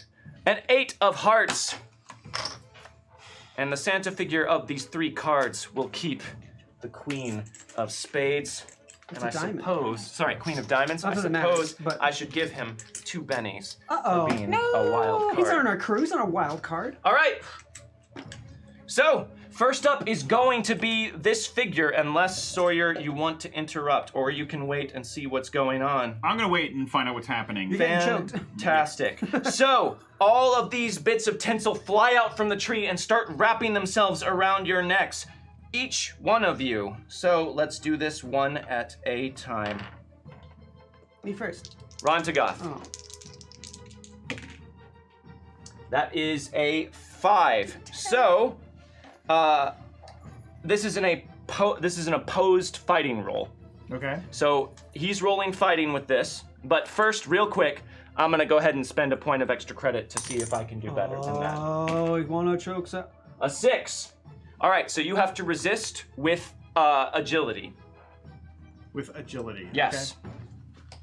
Don't forget your minus. Okay. I know. -3. 3? Yeah. Yeah, he's got 2 2 wounds and a fatigue. 2 wounds and a I fatigue. forgot about the fatigue. Ah. If anybody can resist it, it's Ron. So you got that D8. Spending a point of extra credit to re-roll, and don't forget, guys, you can spend your points of extra credit to re-roll my rolls as well. Oh, right. Oh. Can I do that now? 7 -3. That's a 4. Can you do it now? You can do it now. You want to re-roll it now? Yeah, why not? Spend a right? point of extra credit to We'll use a re-roll my table roll. one. We use a table one. You can use a point. Okay, a table extra Table credit 1. to re-roll my roll. He could Be do worse, be worse, be worse. It's not. It's better, but as we said, I have to keep the worst of the 2 results, so it is still Okay. a 6. Well, we tried. Spending a Benny to re-roll. Ooh, ace. Aced it on the Right? D6. Oh god, I thought it was gonna be a crit fail. Is that a 5? That's a 8. 5. You're 1 shy of what you need, Ron. He needs a 6. Oh, right, because you have a. Oh, right, it's a 6. You know what would help Ron? Oh yeah, I have one. Yes! Here. A Christmas gift, Benny, for Ron. Ron, can you Yay! Natural 20! They rolled a nat 20 because Adelaide just does that sometimes. Can he have a And 20? we all know that natural 20s have no significance in Savage Worlds. Correct. So it's just a -1. Just a -1. This Christmas gift re-roll is helping Yes! you out. Oh, aced it. All right. So that's a 9. A There 9. There it is. There it Tight, is. tight. A 9. So as this tinsel you. comes snaking towards you, you're down on one knee, barely aware of what's going on, but it comes over and you just reach out and grab it in your hand and try and fight it like a living snake trying to wrap itself around your neck. You are wrapped in battle with this, Ron. I don't like this. I don't like this. That's I hate Christmas. one of you. Next, Sawyer. A 6. I will spend a point of extra credit to re-roll that. I got a 6. Okay. And I am resisting with agility. With right? agility at a +2 because you drew a joker. All yeah. right. You good, you good, you good. Well, I'm really just at a +1 because I have fatigue. Oh. 5, 6. So that That ties. ties it. And So- tie does not win? Ty changes. keeps things the same. So as you see it snake out for Ron, and Ron grab it and start to fight it off. Just as you turn to see yours, and you just kind of slap your hands together and just trap it between your arms and desperately try and keep it away from your face. All right, you're up next, Adelaide. Don't get choked. A 7. A 7. Okay, this is against agility. Yes. You're resisting with agility. But also, Adelaide, a random player gets a +4 on their next trait roll in combat, and that random player was you, Adelaide. Oh, So yeah. Mystery box gives you a +4 on this. +3 for Hell me. yeah. Which makes Which that a is 7. good. 7. You also managed to just keep batting at your tinsel and keep it from getting any purchase on you. Calvin, Yeah. that is a 6. Come on, I can do better than that. He didn't. I didn't. I rolled 2 2s again, just like last time, Weird. so I got a 6. That was the exact same thing. Oh, I know. Okay, agility, right? Agility, yep. Here I go! Here we go. I got Rest. an ace, baby! Where'd that go? 11. Yeah, it's way good enough. -1, that's a 10. Yeah, you managed to also fight off your my soup, tinsel get off my soup. as it's wrapping itself around you. So, really quickly, Bandana Girl would like to give a point of extra credit to Adelaide. Thank you. And we drew another mystery box card. Yay! The Dean!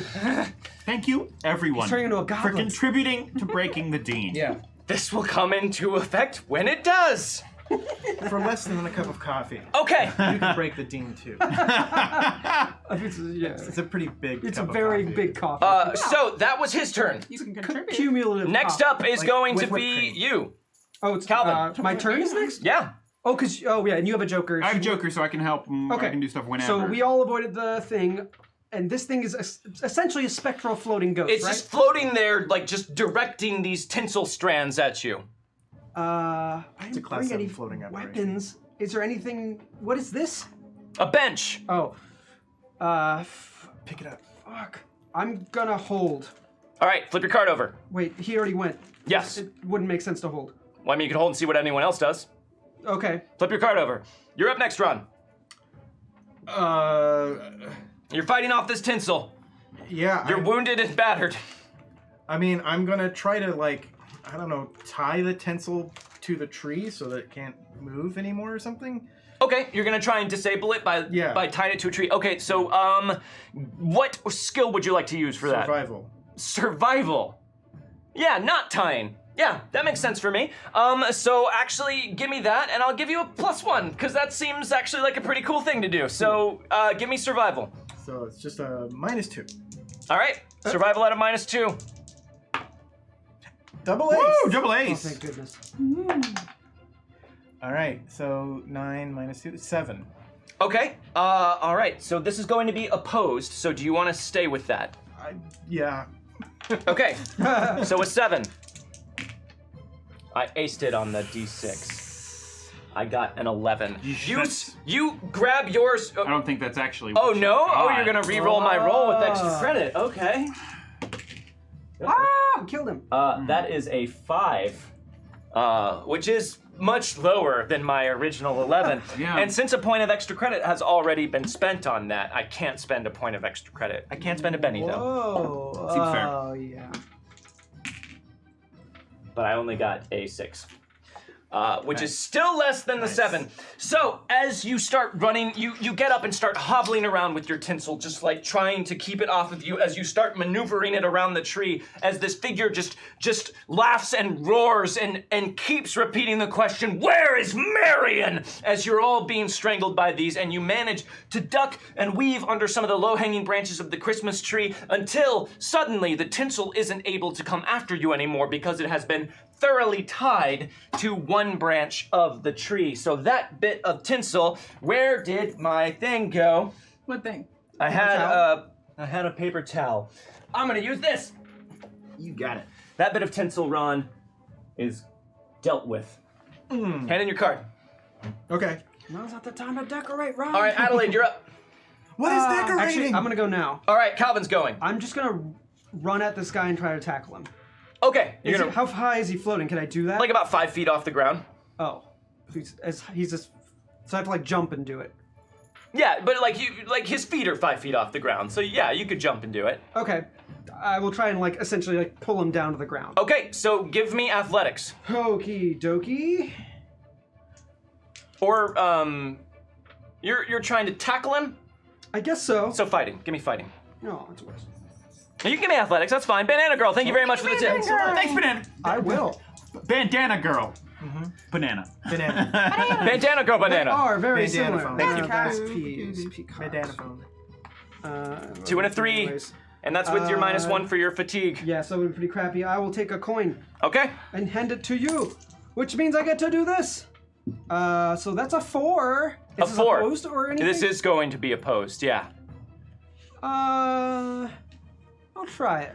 All right. How athletically good could a ghost be? So you rush at him and jump up into the air and just try and tackle him. And I'm not going to roll an opposed roll because he is incorporeal. As you jump up and grab him, you just dive headfirst into the tree, which leaves you kind of hanging in the branches.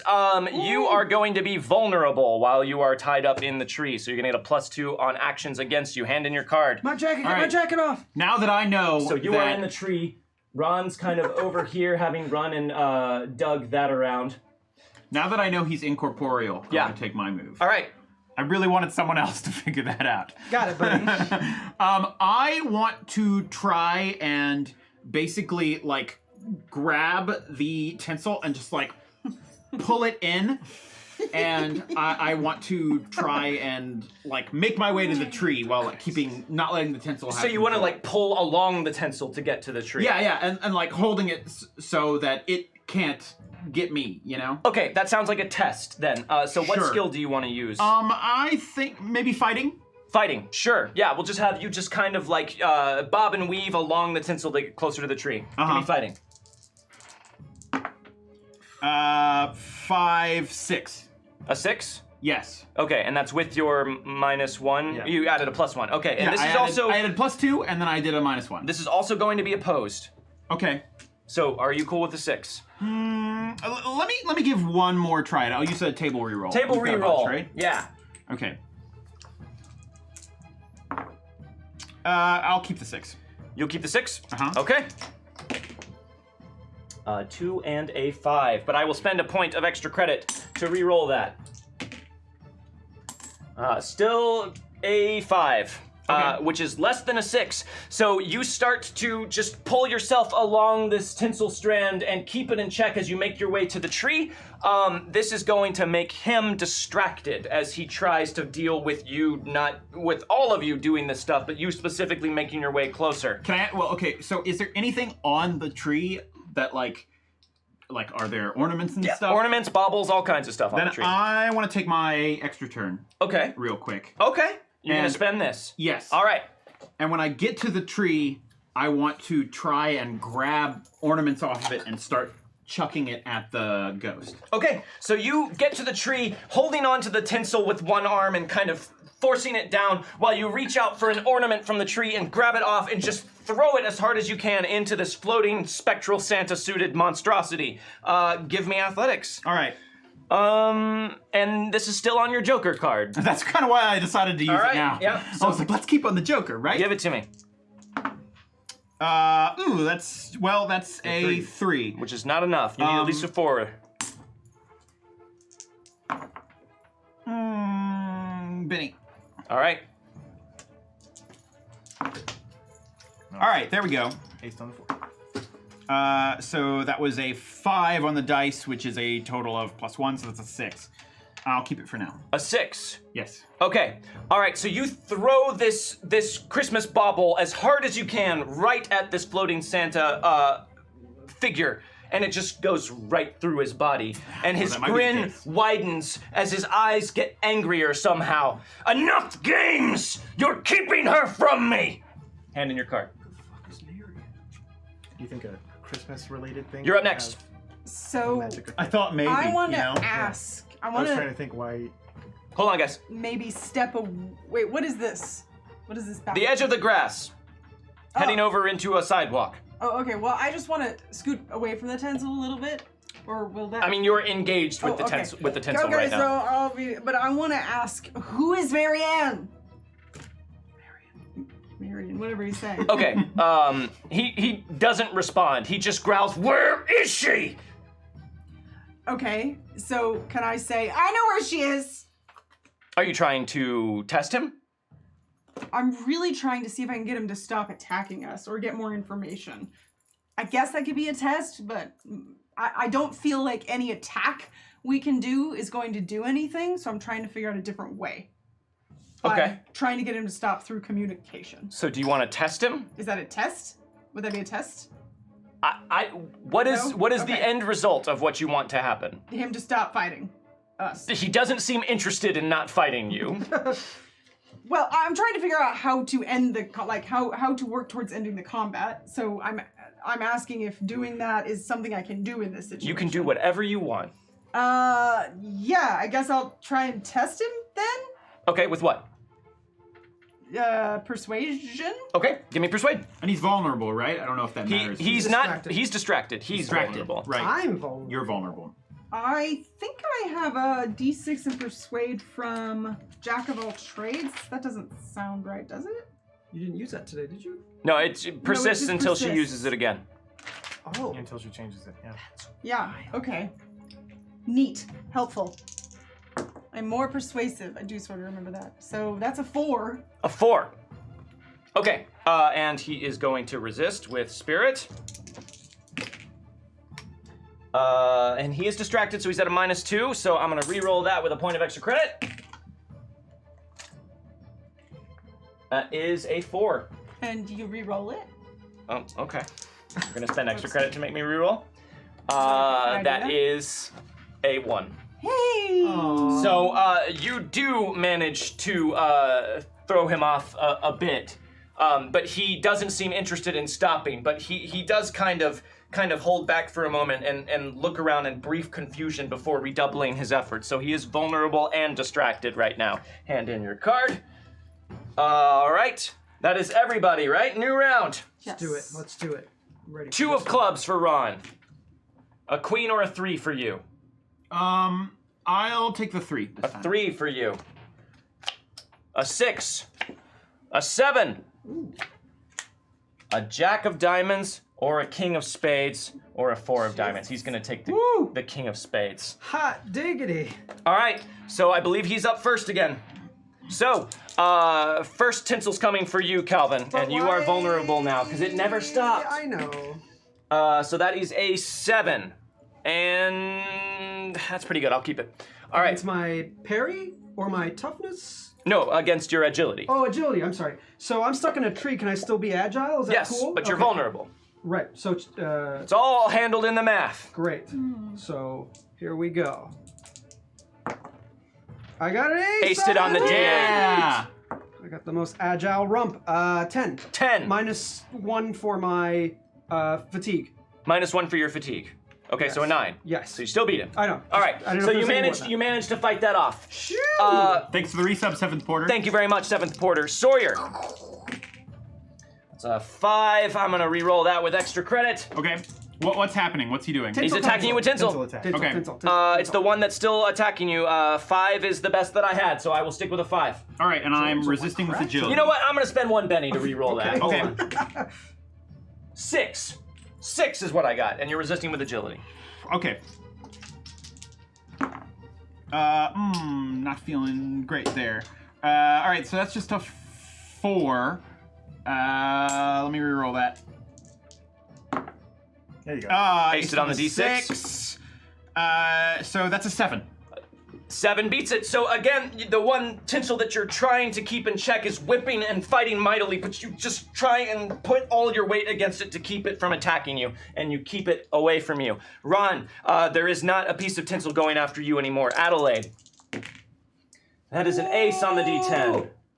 That is a 17 -2, which is a 15. No, it's not.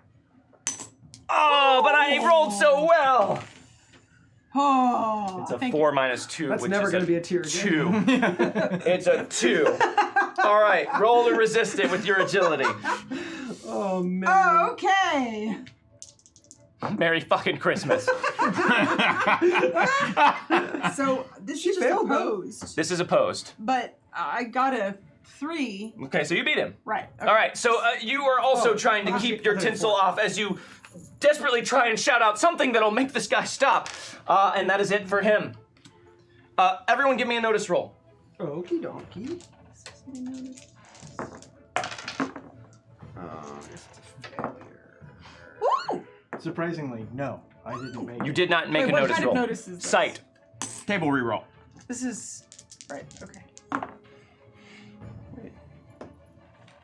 6. I got a 3. 6. I failed it. You failed. You failed? Mm-hmm. I got 6? I lost track. Hold on. It's a Just at a -1. it's a 12. A 12? Yeah. Okay.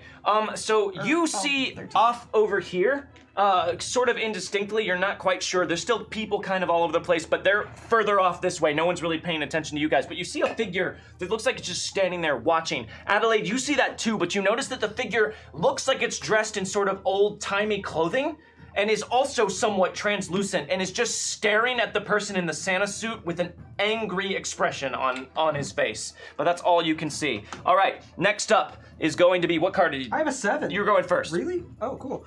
I'm gonna try and get out of this tree and run away. Okay. So I'm just gonna treat it like you being prone, so it'll take you 2 squares of movement to get out of the tree. Okay. Can I disengage? You're still being attacked by the tinsel. Gotcha. But you already did that attack. So does it happen again because I run away? If you run away, it'll get a chance to try and attack you again. Okay. So I will stand up and run. Okay. All right. So you stand up. Give me run. You're gonna run, die, run. Yeah. Okay. Give me your run die. So, yeah. I got a 4. A 4. Okay. So that's gonna give you 2 squares of movement taken away by standing up. So a total of 8 squares of movement to get away. But this thing is going to get to attack you for free. Okie doke. As you try and get out of the tree and make your way back, it's an ace on the d6. 9. And he's no longer distracted because his turn is over, so that is just a 9. I don't think it was a 9. You're gonna make me re-roll that with extra credit. I'm That's so fair. sorry. That's fair. Aced it again. It's an Wow. 8, which is less. I'll give you that. It's an 8. Resist that with agility. Oh, with agility again? Okay, cool. Good thing I have that. Oh, that's cocked. That was cocked, yeah. Good, you aced it now. 9. 9? Which is enough. Which is enough to squeak past the tinsel, and you run off which direction? That way? Do we know which way Sarah went? You have no idea. No idea. Cool. I didn't see that ghost thing, so yeah, I'm gonna go that way. All right. Away from the tree. 1, 2, 3, 4, 5, 6, 7, 8. Get the hell out of here, man! We can't do anything. Hand in your card. There you go. All right. Next up is Adelaide. Okay, so I have to get away from away from the tinsel before I can go anywhere else, really, right? Correct. Okay, then what I want to try to do is use some of my Sipsu moves that I've learned and try and cut it with my hands. Give me fighting. Cut it with your hands. It's okay. She invented this one herself. Yeah. I'm getting creative. Coach cuts the tinsel. What the hell? Stop. 9. 9 is your roll. Seventh you. Porter. Thank you very thanks, much Seventh for the Porter. tip. Thanks, Seven. I've lost track of how many mystery card. I think I'm all caught up on mystery card draws. Seventh Porter would like to give a point of extra credit to Ron Tagath, though. Hey, Thank you guys very much. So that is a 9. This is going to be opposed.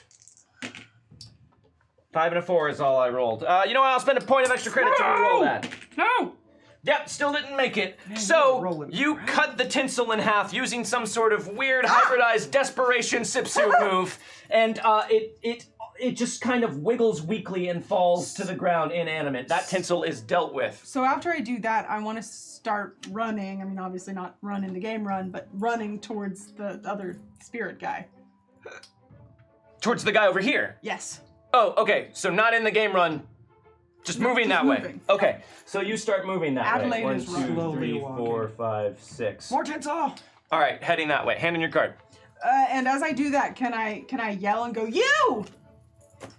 Yeah, so you do that, and the figure pays you no mind whatsoever. It is focused intently on the Santa Claus suited figure up above the tree. All right, next up, you're up, Sawyer. Sawyer. Why do we keep making these mistakes? I don't know. Just go. Go right, Okay, Cal. so I'm going to take 2 actions because Okay. I want to try, and since I've kind of been, so what I've been doing is as I've been going towards it, I've been wrapping it around my arm, to keep Sure. control of it. Makes sense. If that makes sense, like how you would pull in. It does make sense. I got you 100%. You got it. Great. I was confused because it's a living thing. It can just grab you and kill you. No, Gaurav it's was fine. confused. It's working. No, but I'm keeping it Don't worry about Gaurav. You don't have to convince Gaurav. You have to convince me. But now that I'm kind of close to it, and I feel like I've got it kind of taut. Yes. I want to try and like yank it to like break it away from the tree, and if I can succeed at that, I want to try. I also want to try and run towards the guy. Who's Okay. There. All right. So give me fighting. That sounds like X Diana Moon. Thank you very much for the bits. Thank you. All right. So fighting. That's a 13th mystery box Against roll. That that. one is definitely a new one. So Oh, go ahead and boy. roll your fighting roll while I draw a new mystery box And I card. don't. 13th for today. I don't get my -2 on this for double action because I took a 3. So I Oh, get my calculating. Gotcha. Okay. Yes. I was like, yes, you do. You do actually.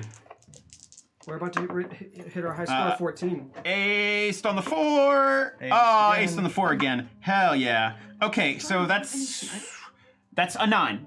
A 9. Okay, and real quick, before I adjudicate this roll, tradesies. Everyone may trade in 2 points of extra credit for a Benny right now if you want. Remember, extra credit is the only thing that can make me re-roll my rolls, but Bennies are more useful than I take Benny. You're doing it for a Benny. For I don't sure. have 2 points of extra credit. Doing it for a Benny for Ron, a Benny for Calvin, Sure, I'll do it.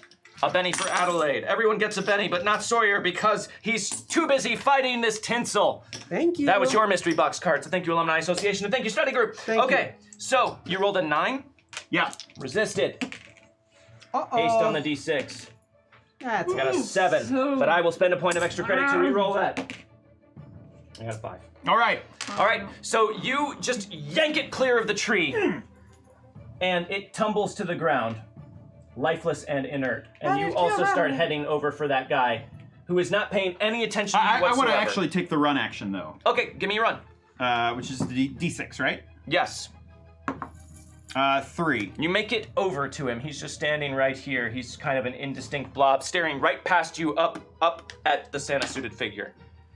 Hand in your card. Run! I'm gonna run. Everyone went a different way.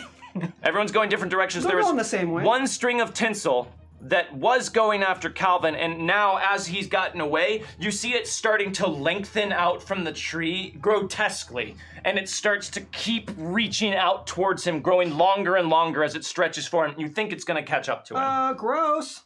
Okay. I will try to. I can't let it hurt my friend Calvin. So I'm gonna try and pull it back and do the same thing that I did before, and I'm gonna try and tie it off. Tie it up? Yeah. Okay, I'm not going to give you the +1 for it this time, because the element of surprise has been lost. So give me survival.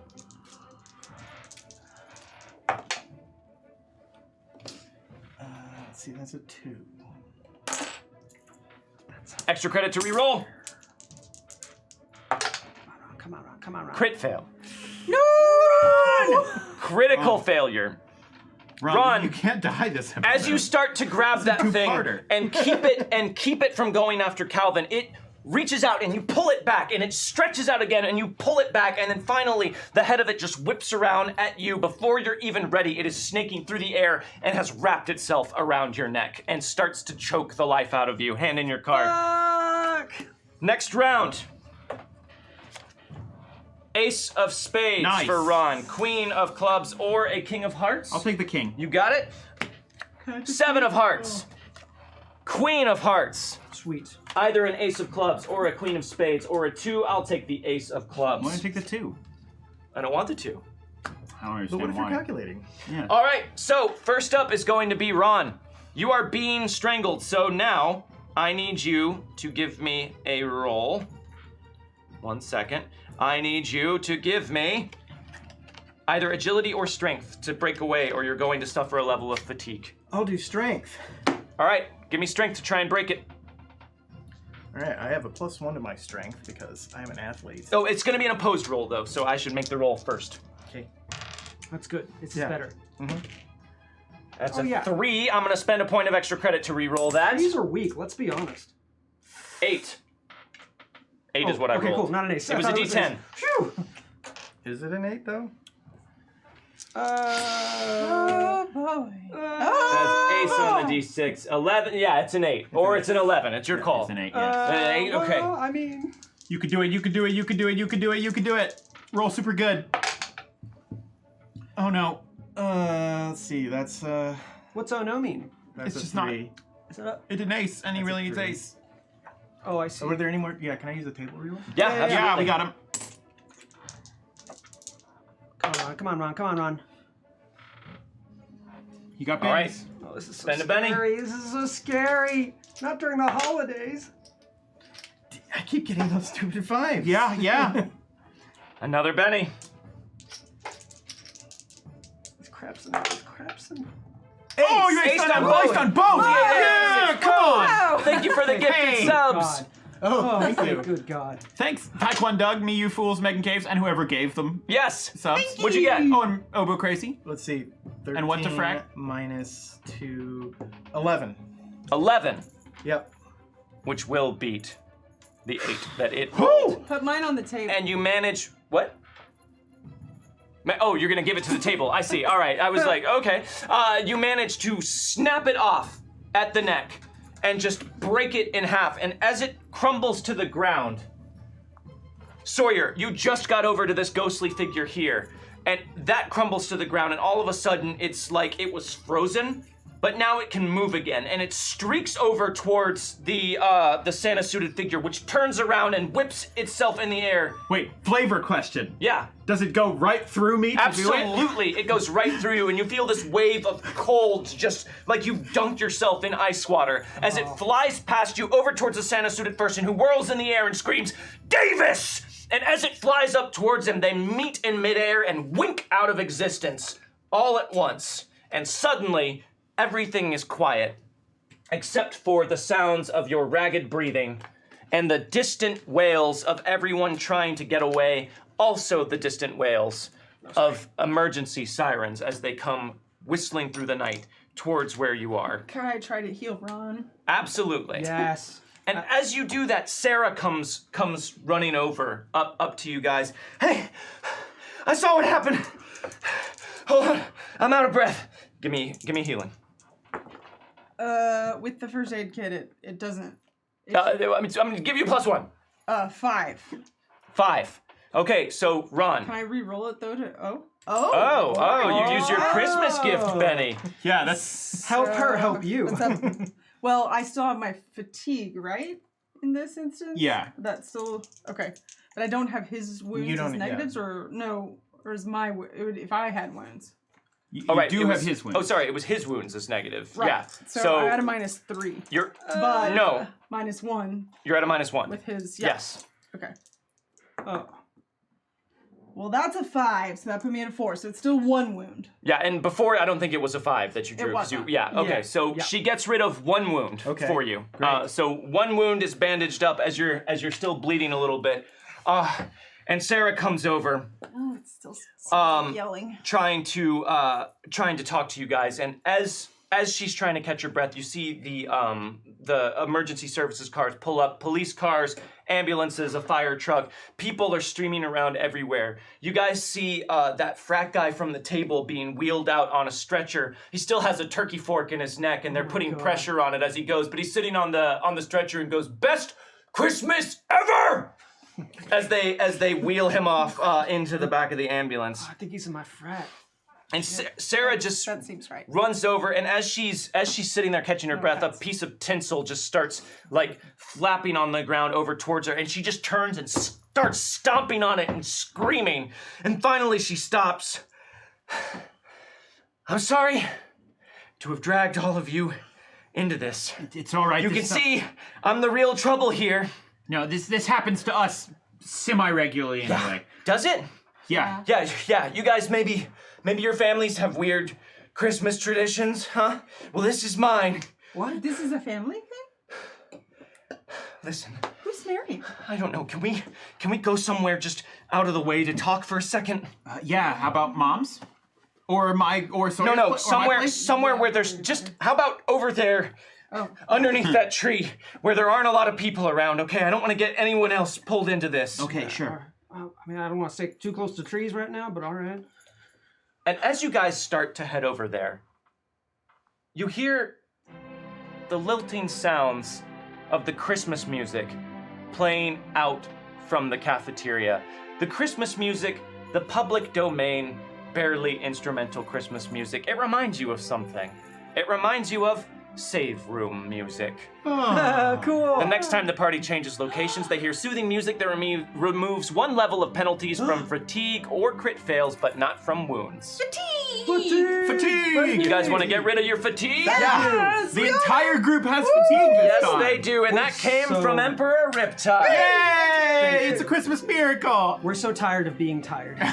They are. And then you just hear the system start to slow down and warp, and finally the music stops as you head over into the corner with Sarah. And before we get there, let's get some shots.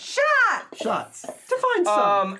And also apparently I missed a mystery box pull, so let me draw one of those. 14? Is that No, this is 13. I had not drawn 13. pulled tonight? This will come into play next session. Thank you. We're good for this session. Okay, We're thank you guys good. very much. We haven't hit 14 yet. You're dying. Raise your red solo cups. I shoot first 13, bought us a shot. I told you he was coming. Now he's out for blood. Raise him up and shove! Thank you very much. I shoot first 13. Holiday Chaos, otherwise known as Vampire 54. Thanks for keeping everything even. Don't forget the holiday spirit. Hashtag break the dean. Chaos likes this dream. Raise him up and shove! Thanks very much, Vampire 54. Bandana Girl 95 bought us a shot. To old friends and new faces, and old friends with new faces. Raise him up and shove! Thanks very much, Bandana Girl. Seventh Porter bought us a shot. Merry Christmas! Eggnog shots all around. Raise them up and shove! I know what we're doing next week. Thanks, Seventh Porter. God. I mean, we should though. find egg. And Taming the Crisis bought us a There's shot. place. Internet. Happy Haunted Holidays. Raise them up and shove! Thanks very much, Taming the Crisis. Also, me you fools would like to give a point of extra credit to Adelaide. Yay! And thanks, Seventh Porter, for gifting all of those subs. Oh yes, thank you very much for Thank those you. gifted subs. All right. Okay. I think this should be good. Who is? This- Like I said, I heard about you guys, all right? You have a reputation. So I thought that if I got myself seated at your table, maybe I'd get a chance to talk to you. This is the earliest that this has ever happened. I thought I had more time this year. But then that Sue girl was there, and I didn't want to talk to you guys about it in front of her, and I just couldn't find a time, but I thought maybe we'd get a chance, and then he showed up again. Who is that? Listen, I don't know a whole lot. All I know is today's my birthday. Happy birthday. Thanks. Yeah, happy birthday. 3 years ago, for my birthday, my parents gave me this old brooch that had been passed down in our family. They pinned it on me, and then that Santa-suited thing showed up on the steps of our house. And he started grinning, walking down the stairs, heading for me and my family. And he was holding something like a knife or a shotgun, and this other ghost, I guess, I don't know what it was, it showed up and it grabbed him and it turned to me and it shouted, "Marion, run!" And then it broke away. The Santa thing just came down for my parents, and I ran and I hid and I heard them screaming. And I tried to call the police from underneath the bed, and they came. They came while that thing finished off my family. And the cops showed up and they shot him. They killed him. And I tried to make an excuse for what it was. I didn't know. I was scared, and the cops just wrote it off. But the next year, he came again. And the year after that. So, I've been doing some research, and I've been learning how to take care of myself, and I thought this year, maybe I'd finally be able to stop this. But I thought I had more time. Well, what's your solution to stopping it? I don't know. I don't know. I like I said, I was doing research. This thing, I think it's some sort of, something connected to this, Marshall Ratliff. You folks, you're not from here. You were saying that at dinner, so you probably don't know. He was the last the last person to be publicly lynched in Texas. It happened in Eastland. It happened in my hometown. And it happened on Christmas Eve. Oh. What? Basically, he robbed a bank, dressed as Santa. And there was some little girl named Marion Heron. I think she's an ancestor of mine. She saw the robbery going down and she went to the town sheriff. I was gonna tell you all of this. I had this Bedford. Sheriff Bit Bedford. They called him Bit Bedford. And things got ugly. But they were able to capture Ratliff and his gang. He tried to escape from prison, and I think the town strung him up and hang him. But somehow he's connected to my family, maybe because Marion was the person who turned him in. But every year he shows up, typically the day before Christmas Eve, starts making weird shit happen. And then by the time Christmas Eve rolls around, he's fully solid, and he tries to come after me. And I learned how to shoot. I brought a gun, and she pulls it. Oh, sorry. Just in case he showed up, but it doesn't matter. If I shoot him down, he just comes back the next year. Well, maybe we should go to Glen Mac. Who? We know somebody who might be able to help. He's a specialist in this sort of like paranormal thing. Sure. I mean, if he's connected to you all, I mean, you're the ones who got a reputation for knowing about this stuff around campus. So, yeah, whatever you think. But all I know is, what time is it? What time is it? It's About 7 o'clock. It's 7 o'clock. Or no, sorry. It's about 8 o'clock at this Sorry, point because I the dinner misread. started at 7. It's 8 o'clock. Don't forget to set your time. 8 o'clock. 8 o'clock. Lady Imago and Bandana Girl 95, thank you very much for the tip. Thank you all very much. Break 'em. Another in mystery box card has been unlocked. So that's 14. Now we're tied Is for this high 14? score. Yeah. High score tie. Can we break It wasn't 14 today, right? It was. No, he Yeah, rolled this is 14. today. I know, that's what I've The been mystery box card will come into effect next session. Thank you, Alumni Association. Oh, thank you. Taming the Taming Crisis. Taming the Thank you very Crisis. much for the tip. Thank you. Whatever you want. I don't want to do this anymore.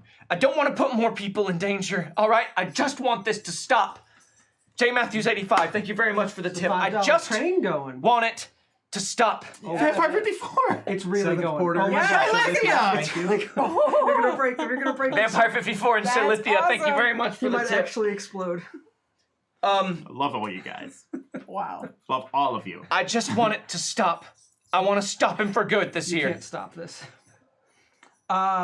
Wait, is Glen Mac actually still in town? Do we know? You're not sure. You didn't Well, talk to him before the break. Yeah, text him. Shalithia.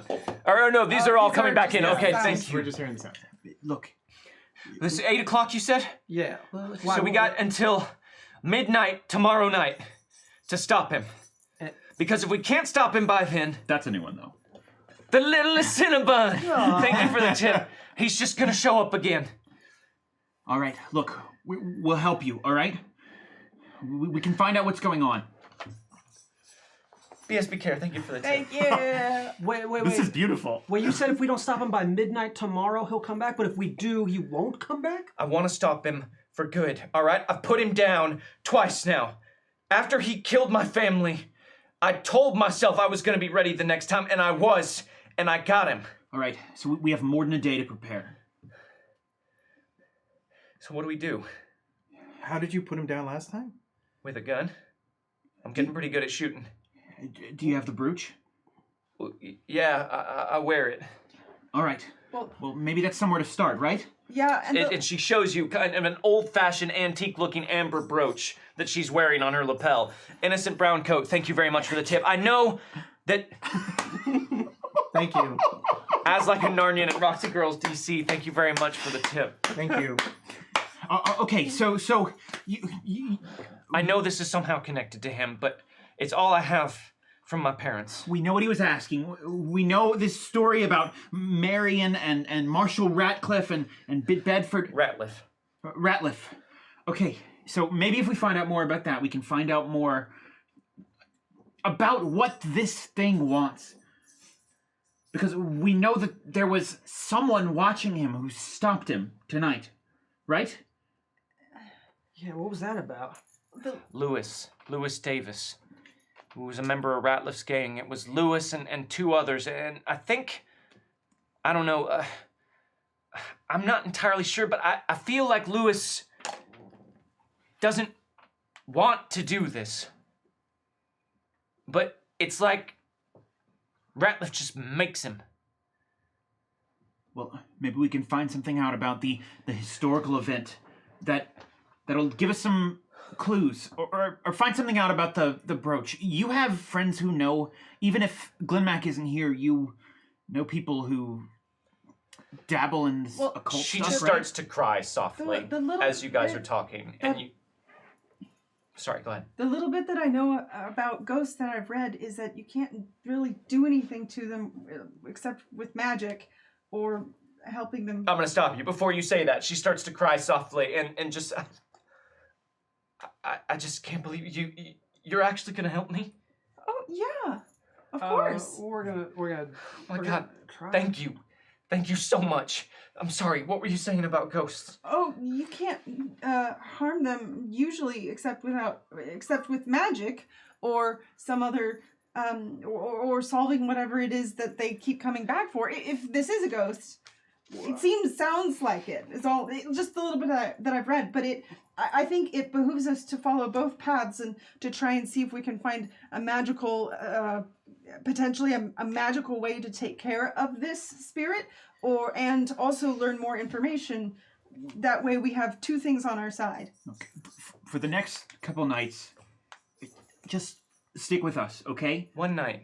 Yeah. One okay. night. One night. Well, then tonight, stick with us. Let's stick together. Let's make sure that you're with one or two of us the whole time. Okay? Whoever I'm with is gonna be in danger.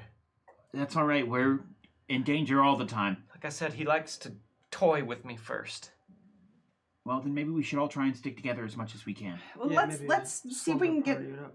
in contact with Glenn Mac. So I'll try and text him. Okay. Really quickly, I have a 15th mystery box card to draw. We have broken our previous record. Thank you very much to Infamous King Cupcake, Luniesta for the sub, and Bandana Girl 95. Thank you for the tip. Luniesta, welcome. Where did we stop? Hello, Where did we welcome. stop thanking this We train? got Because Oh no, we're good. We're good. We're Yeah, caught up. Okay. Yeah, we're Thank all you, done. everyone. Thank you. Thank you very much. Sawyer, is this a good idea? That's pretty good. So that's a yes? Every Yeah. always says yes. Hell yeah.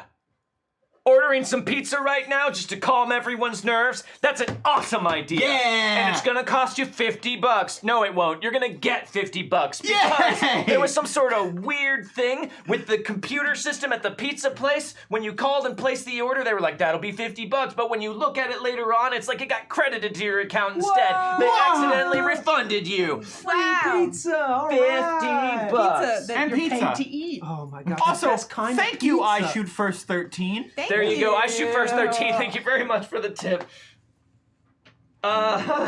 Enjoy your money. At this point, I think this is a good time for us to stop. There are so many things, so many things unlocked. We have reached a point where you all have slightly less than, or slightly more, you have 29 hours Oh, okay. to get to the Yeah. bottom of this and stop Ratliff if you're going to keep him from coming back and tormenting Sarah for another Christmas year.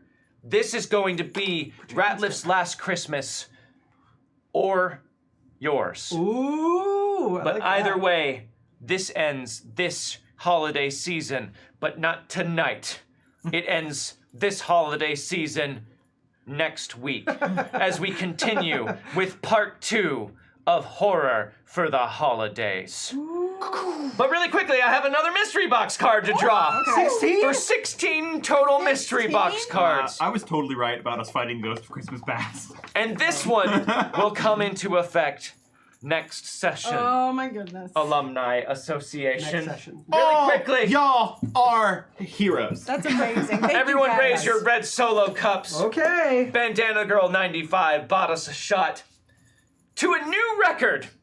Yeah. Raise them up and chug. You guys said this. Thank you very much, Bandana Girl. Thank you all. Thank you very much, Alumni Association. Yeah. Wow. This is a lot. This is a lot to take in, but it's a good problem to have. You guys are definitely hashtag breaking the dean, but I'm up for this. I am ready for the challenge. Did we get through as much of this tonight as I thought we would? No. Will we get through all of it next time? Abso-fucking-lutely. So tune in next Friday night at 8 p.m. Pacific Times for the horrific holiday conclusion. But before we go, I believe there's something that we need to plug. Yeah, I'm gonna plug Mana Dorks. So on I'm also Monday in that. nights, Keep going. Go. not for long. On Monday nights, me and Jordan Pridgeon, right here on this very channel, play Magic the Gathering Arena, and we'd love for you to join us and play along with us. We love talking about the game and all sorts of aspects about Magic, and we do a lot of goofy things like eat disgusting beans if we lose a game. They're legit disgusting. Yeah, they're the Bean Boozled ones where they like one's a Very good flavor, bad. and one's a bad one. Groff had to gross. leave the room. I last got time. stink bug. I had to leave the room. It was so bad. It was so disgusting. That's not the point of the show. The point of the show is Magic the Gathering, and it's really fun. So please join us Monday nights at 8 p.m. for that. Tune in for that. Also, guys, keep your eyes peeled. We are going to Gen Con very soon, and if you didn't know about that, enter !Gen Con in the chat panel and follow the link to see all of the panels and live shows we're doing at Gen Con. If you're going, come see us. If you're not going, but you know someone who's going, tell them to come see us. We would love to see them. It's going to be a lot of fun. We have a lot of stuff happening, so check that out. Please spread the word if you aren't going, because if we have people come to our shows, more likely we'll be able to do more live shows in the future. Absolutely, yeah. They will invite us back if we can get enough of a crowd going, and we already have quite a few tickets sold, so thank you guys very much. Also, I forgot what I was going to say because my brain is still so broken. Same We thing. broke him. I'm trying. Wait, yes. Pay attention after Gen Con, because we will have several exciting announcements about new things coming. Maybe some old favorites coming back. Maybe some new entertainment for you coming down the line. Just keep an eye on our social media. You can follow us on every platform at Saving Throw Show. You can also follow all of our Wildcards Twitter accounts. I am at Wildcards_GM. Ron Stevens is at Wildcards_Dom. Joshua Sawyer is at Wildcards_JP. What's it, Calvin? Adelaide Blackwood is at Wildcards_Meg. Calvin Everett Jr. is at Wildcards_GXG. You guys, you broke the dean. Did we though? A little bit. Let's break him in further. But don't worry, I'll be back next week, rested and ready to bring the horror. Start your Wildcards. exclamation point late emotes now. Oh, for next week? Yeah. For next yeah. week. Yeah. Oh yeah, next week we running late. Also, just as a random thing, in the meantime, if you want to do some yoga on Twitch, you can join me on my Twitch channel, twitch.tv/Meghan Caves, Tuesdays and Thursdays, 10 a.m. Pacific. Yep. And I want to say, next week we have a couple of exciting things that are happening. On Tuesday, we have another RPG Exploration Society where we're going to be playing a Trial by Trolley, which is a new card game by Skybound Games and the Cyanide and Happiness folks. You might have seen some stuff online about their Kickstarter and the game, so check that out. It's a Kickstarter right now. Bonkers. And on Saturday, the 27th, we are doing a special game with Mark Morrison of Campaign Coins. We're going to be playing Shadow of the Demon Lord. Ooh, I got to play with him last year, and it was a lot of fun. We me did a too. Call of Cthulhu and the French Revolution. Oh yeah, Yeah. Dom was there. Yeah. It was great, so that's going to be a lot of fun. Yeah, it's going to be a ton of fun. It's going to be Tom Lommel, Stephen Pope, Mason McDaniel, and Abria Iyengar. So we've got basically a GM's table playing that game. cool. So, Check that out. Yeah, that's going to be a lot of fun. So that's going to be Saturday at 5, the 27th. Not tomorrow, but a week after that. So I just want to say, guys, as the Alumni Association, you unlocked so many things that I literally lost track of what I was saying or thinking. Or thanking. Thinking. Yes, I also Also lost that. track of what I was thinking. But you guys are amazing. Yes. You guys are the best fans that anyone could ever have, and we Aw. very much appreciate you being here and supporting us. It's incredible to us, the support that you guys throw towards this show, and it makes us just want to try even harder to bring you an entertaining show and game to watch. We really want you to feel like you're hanging out with us at the table, and we hope you do feel that way, because that's why we do this. So thank you guys a lot. It means so much to us. Clearly, you've gotten into the Christmas in July spirit. And honestly, like even though like the donations and stuff are great, just like being here and like supporting it is huge. It's like it's all part of a big community. Yeah. We love you guys. We very much And we love talking to you, appreciate so it. please We join love our you. Discord and talk to us. Yes. We love talking to everybody. But with that having been said, we'll see you next Friday for the conclusion of Horror for the Holidays. Until then, go Ravens! Mine's a partridge. Mine's a partridge. I don't get it. Mine's a Raven, partridge. though. I don't get it.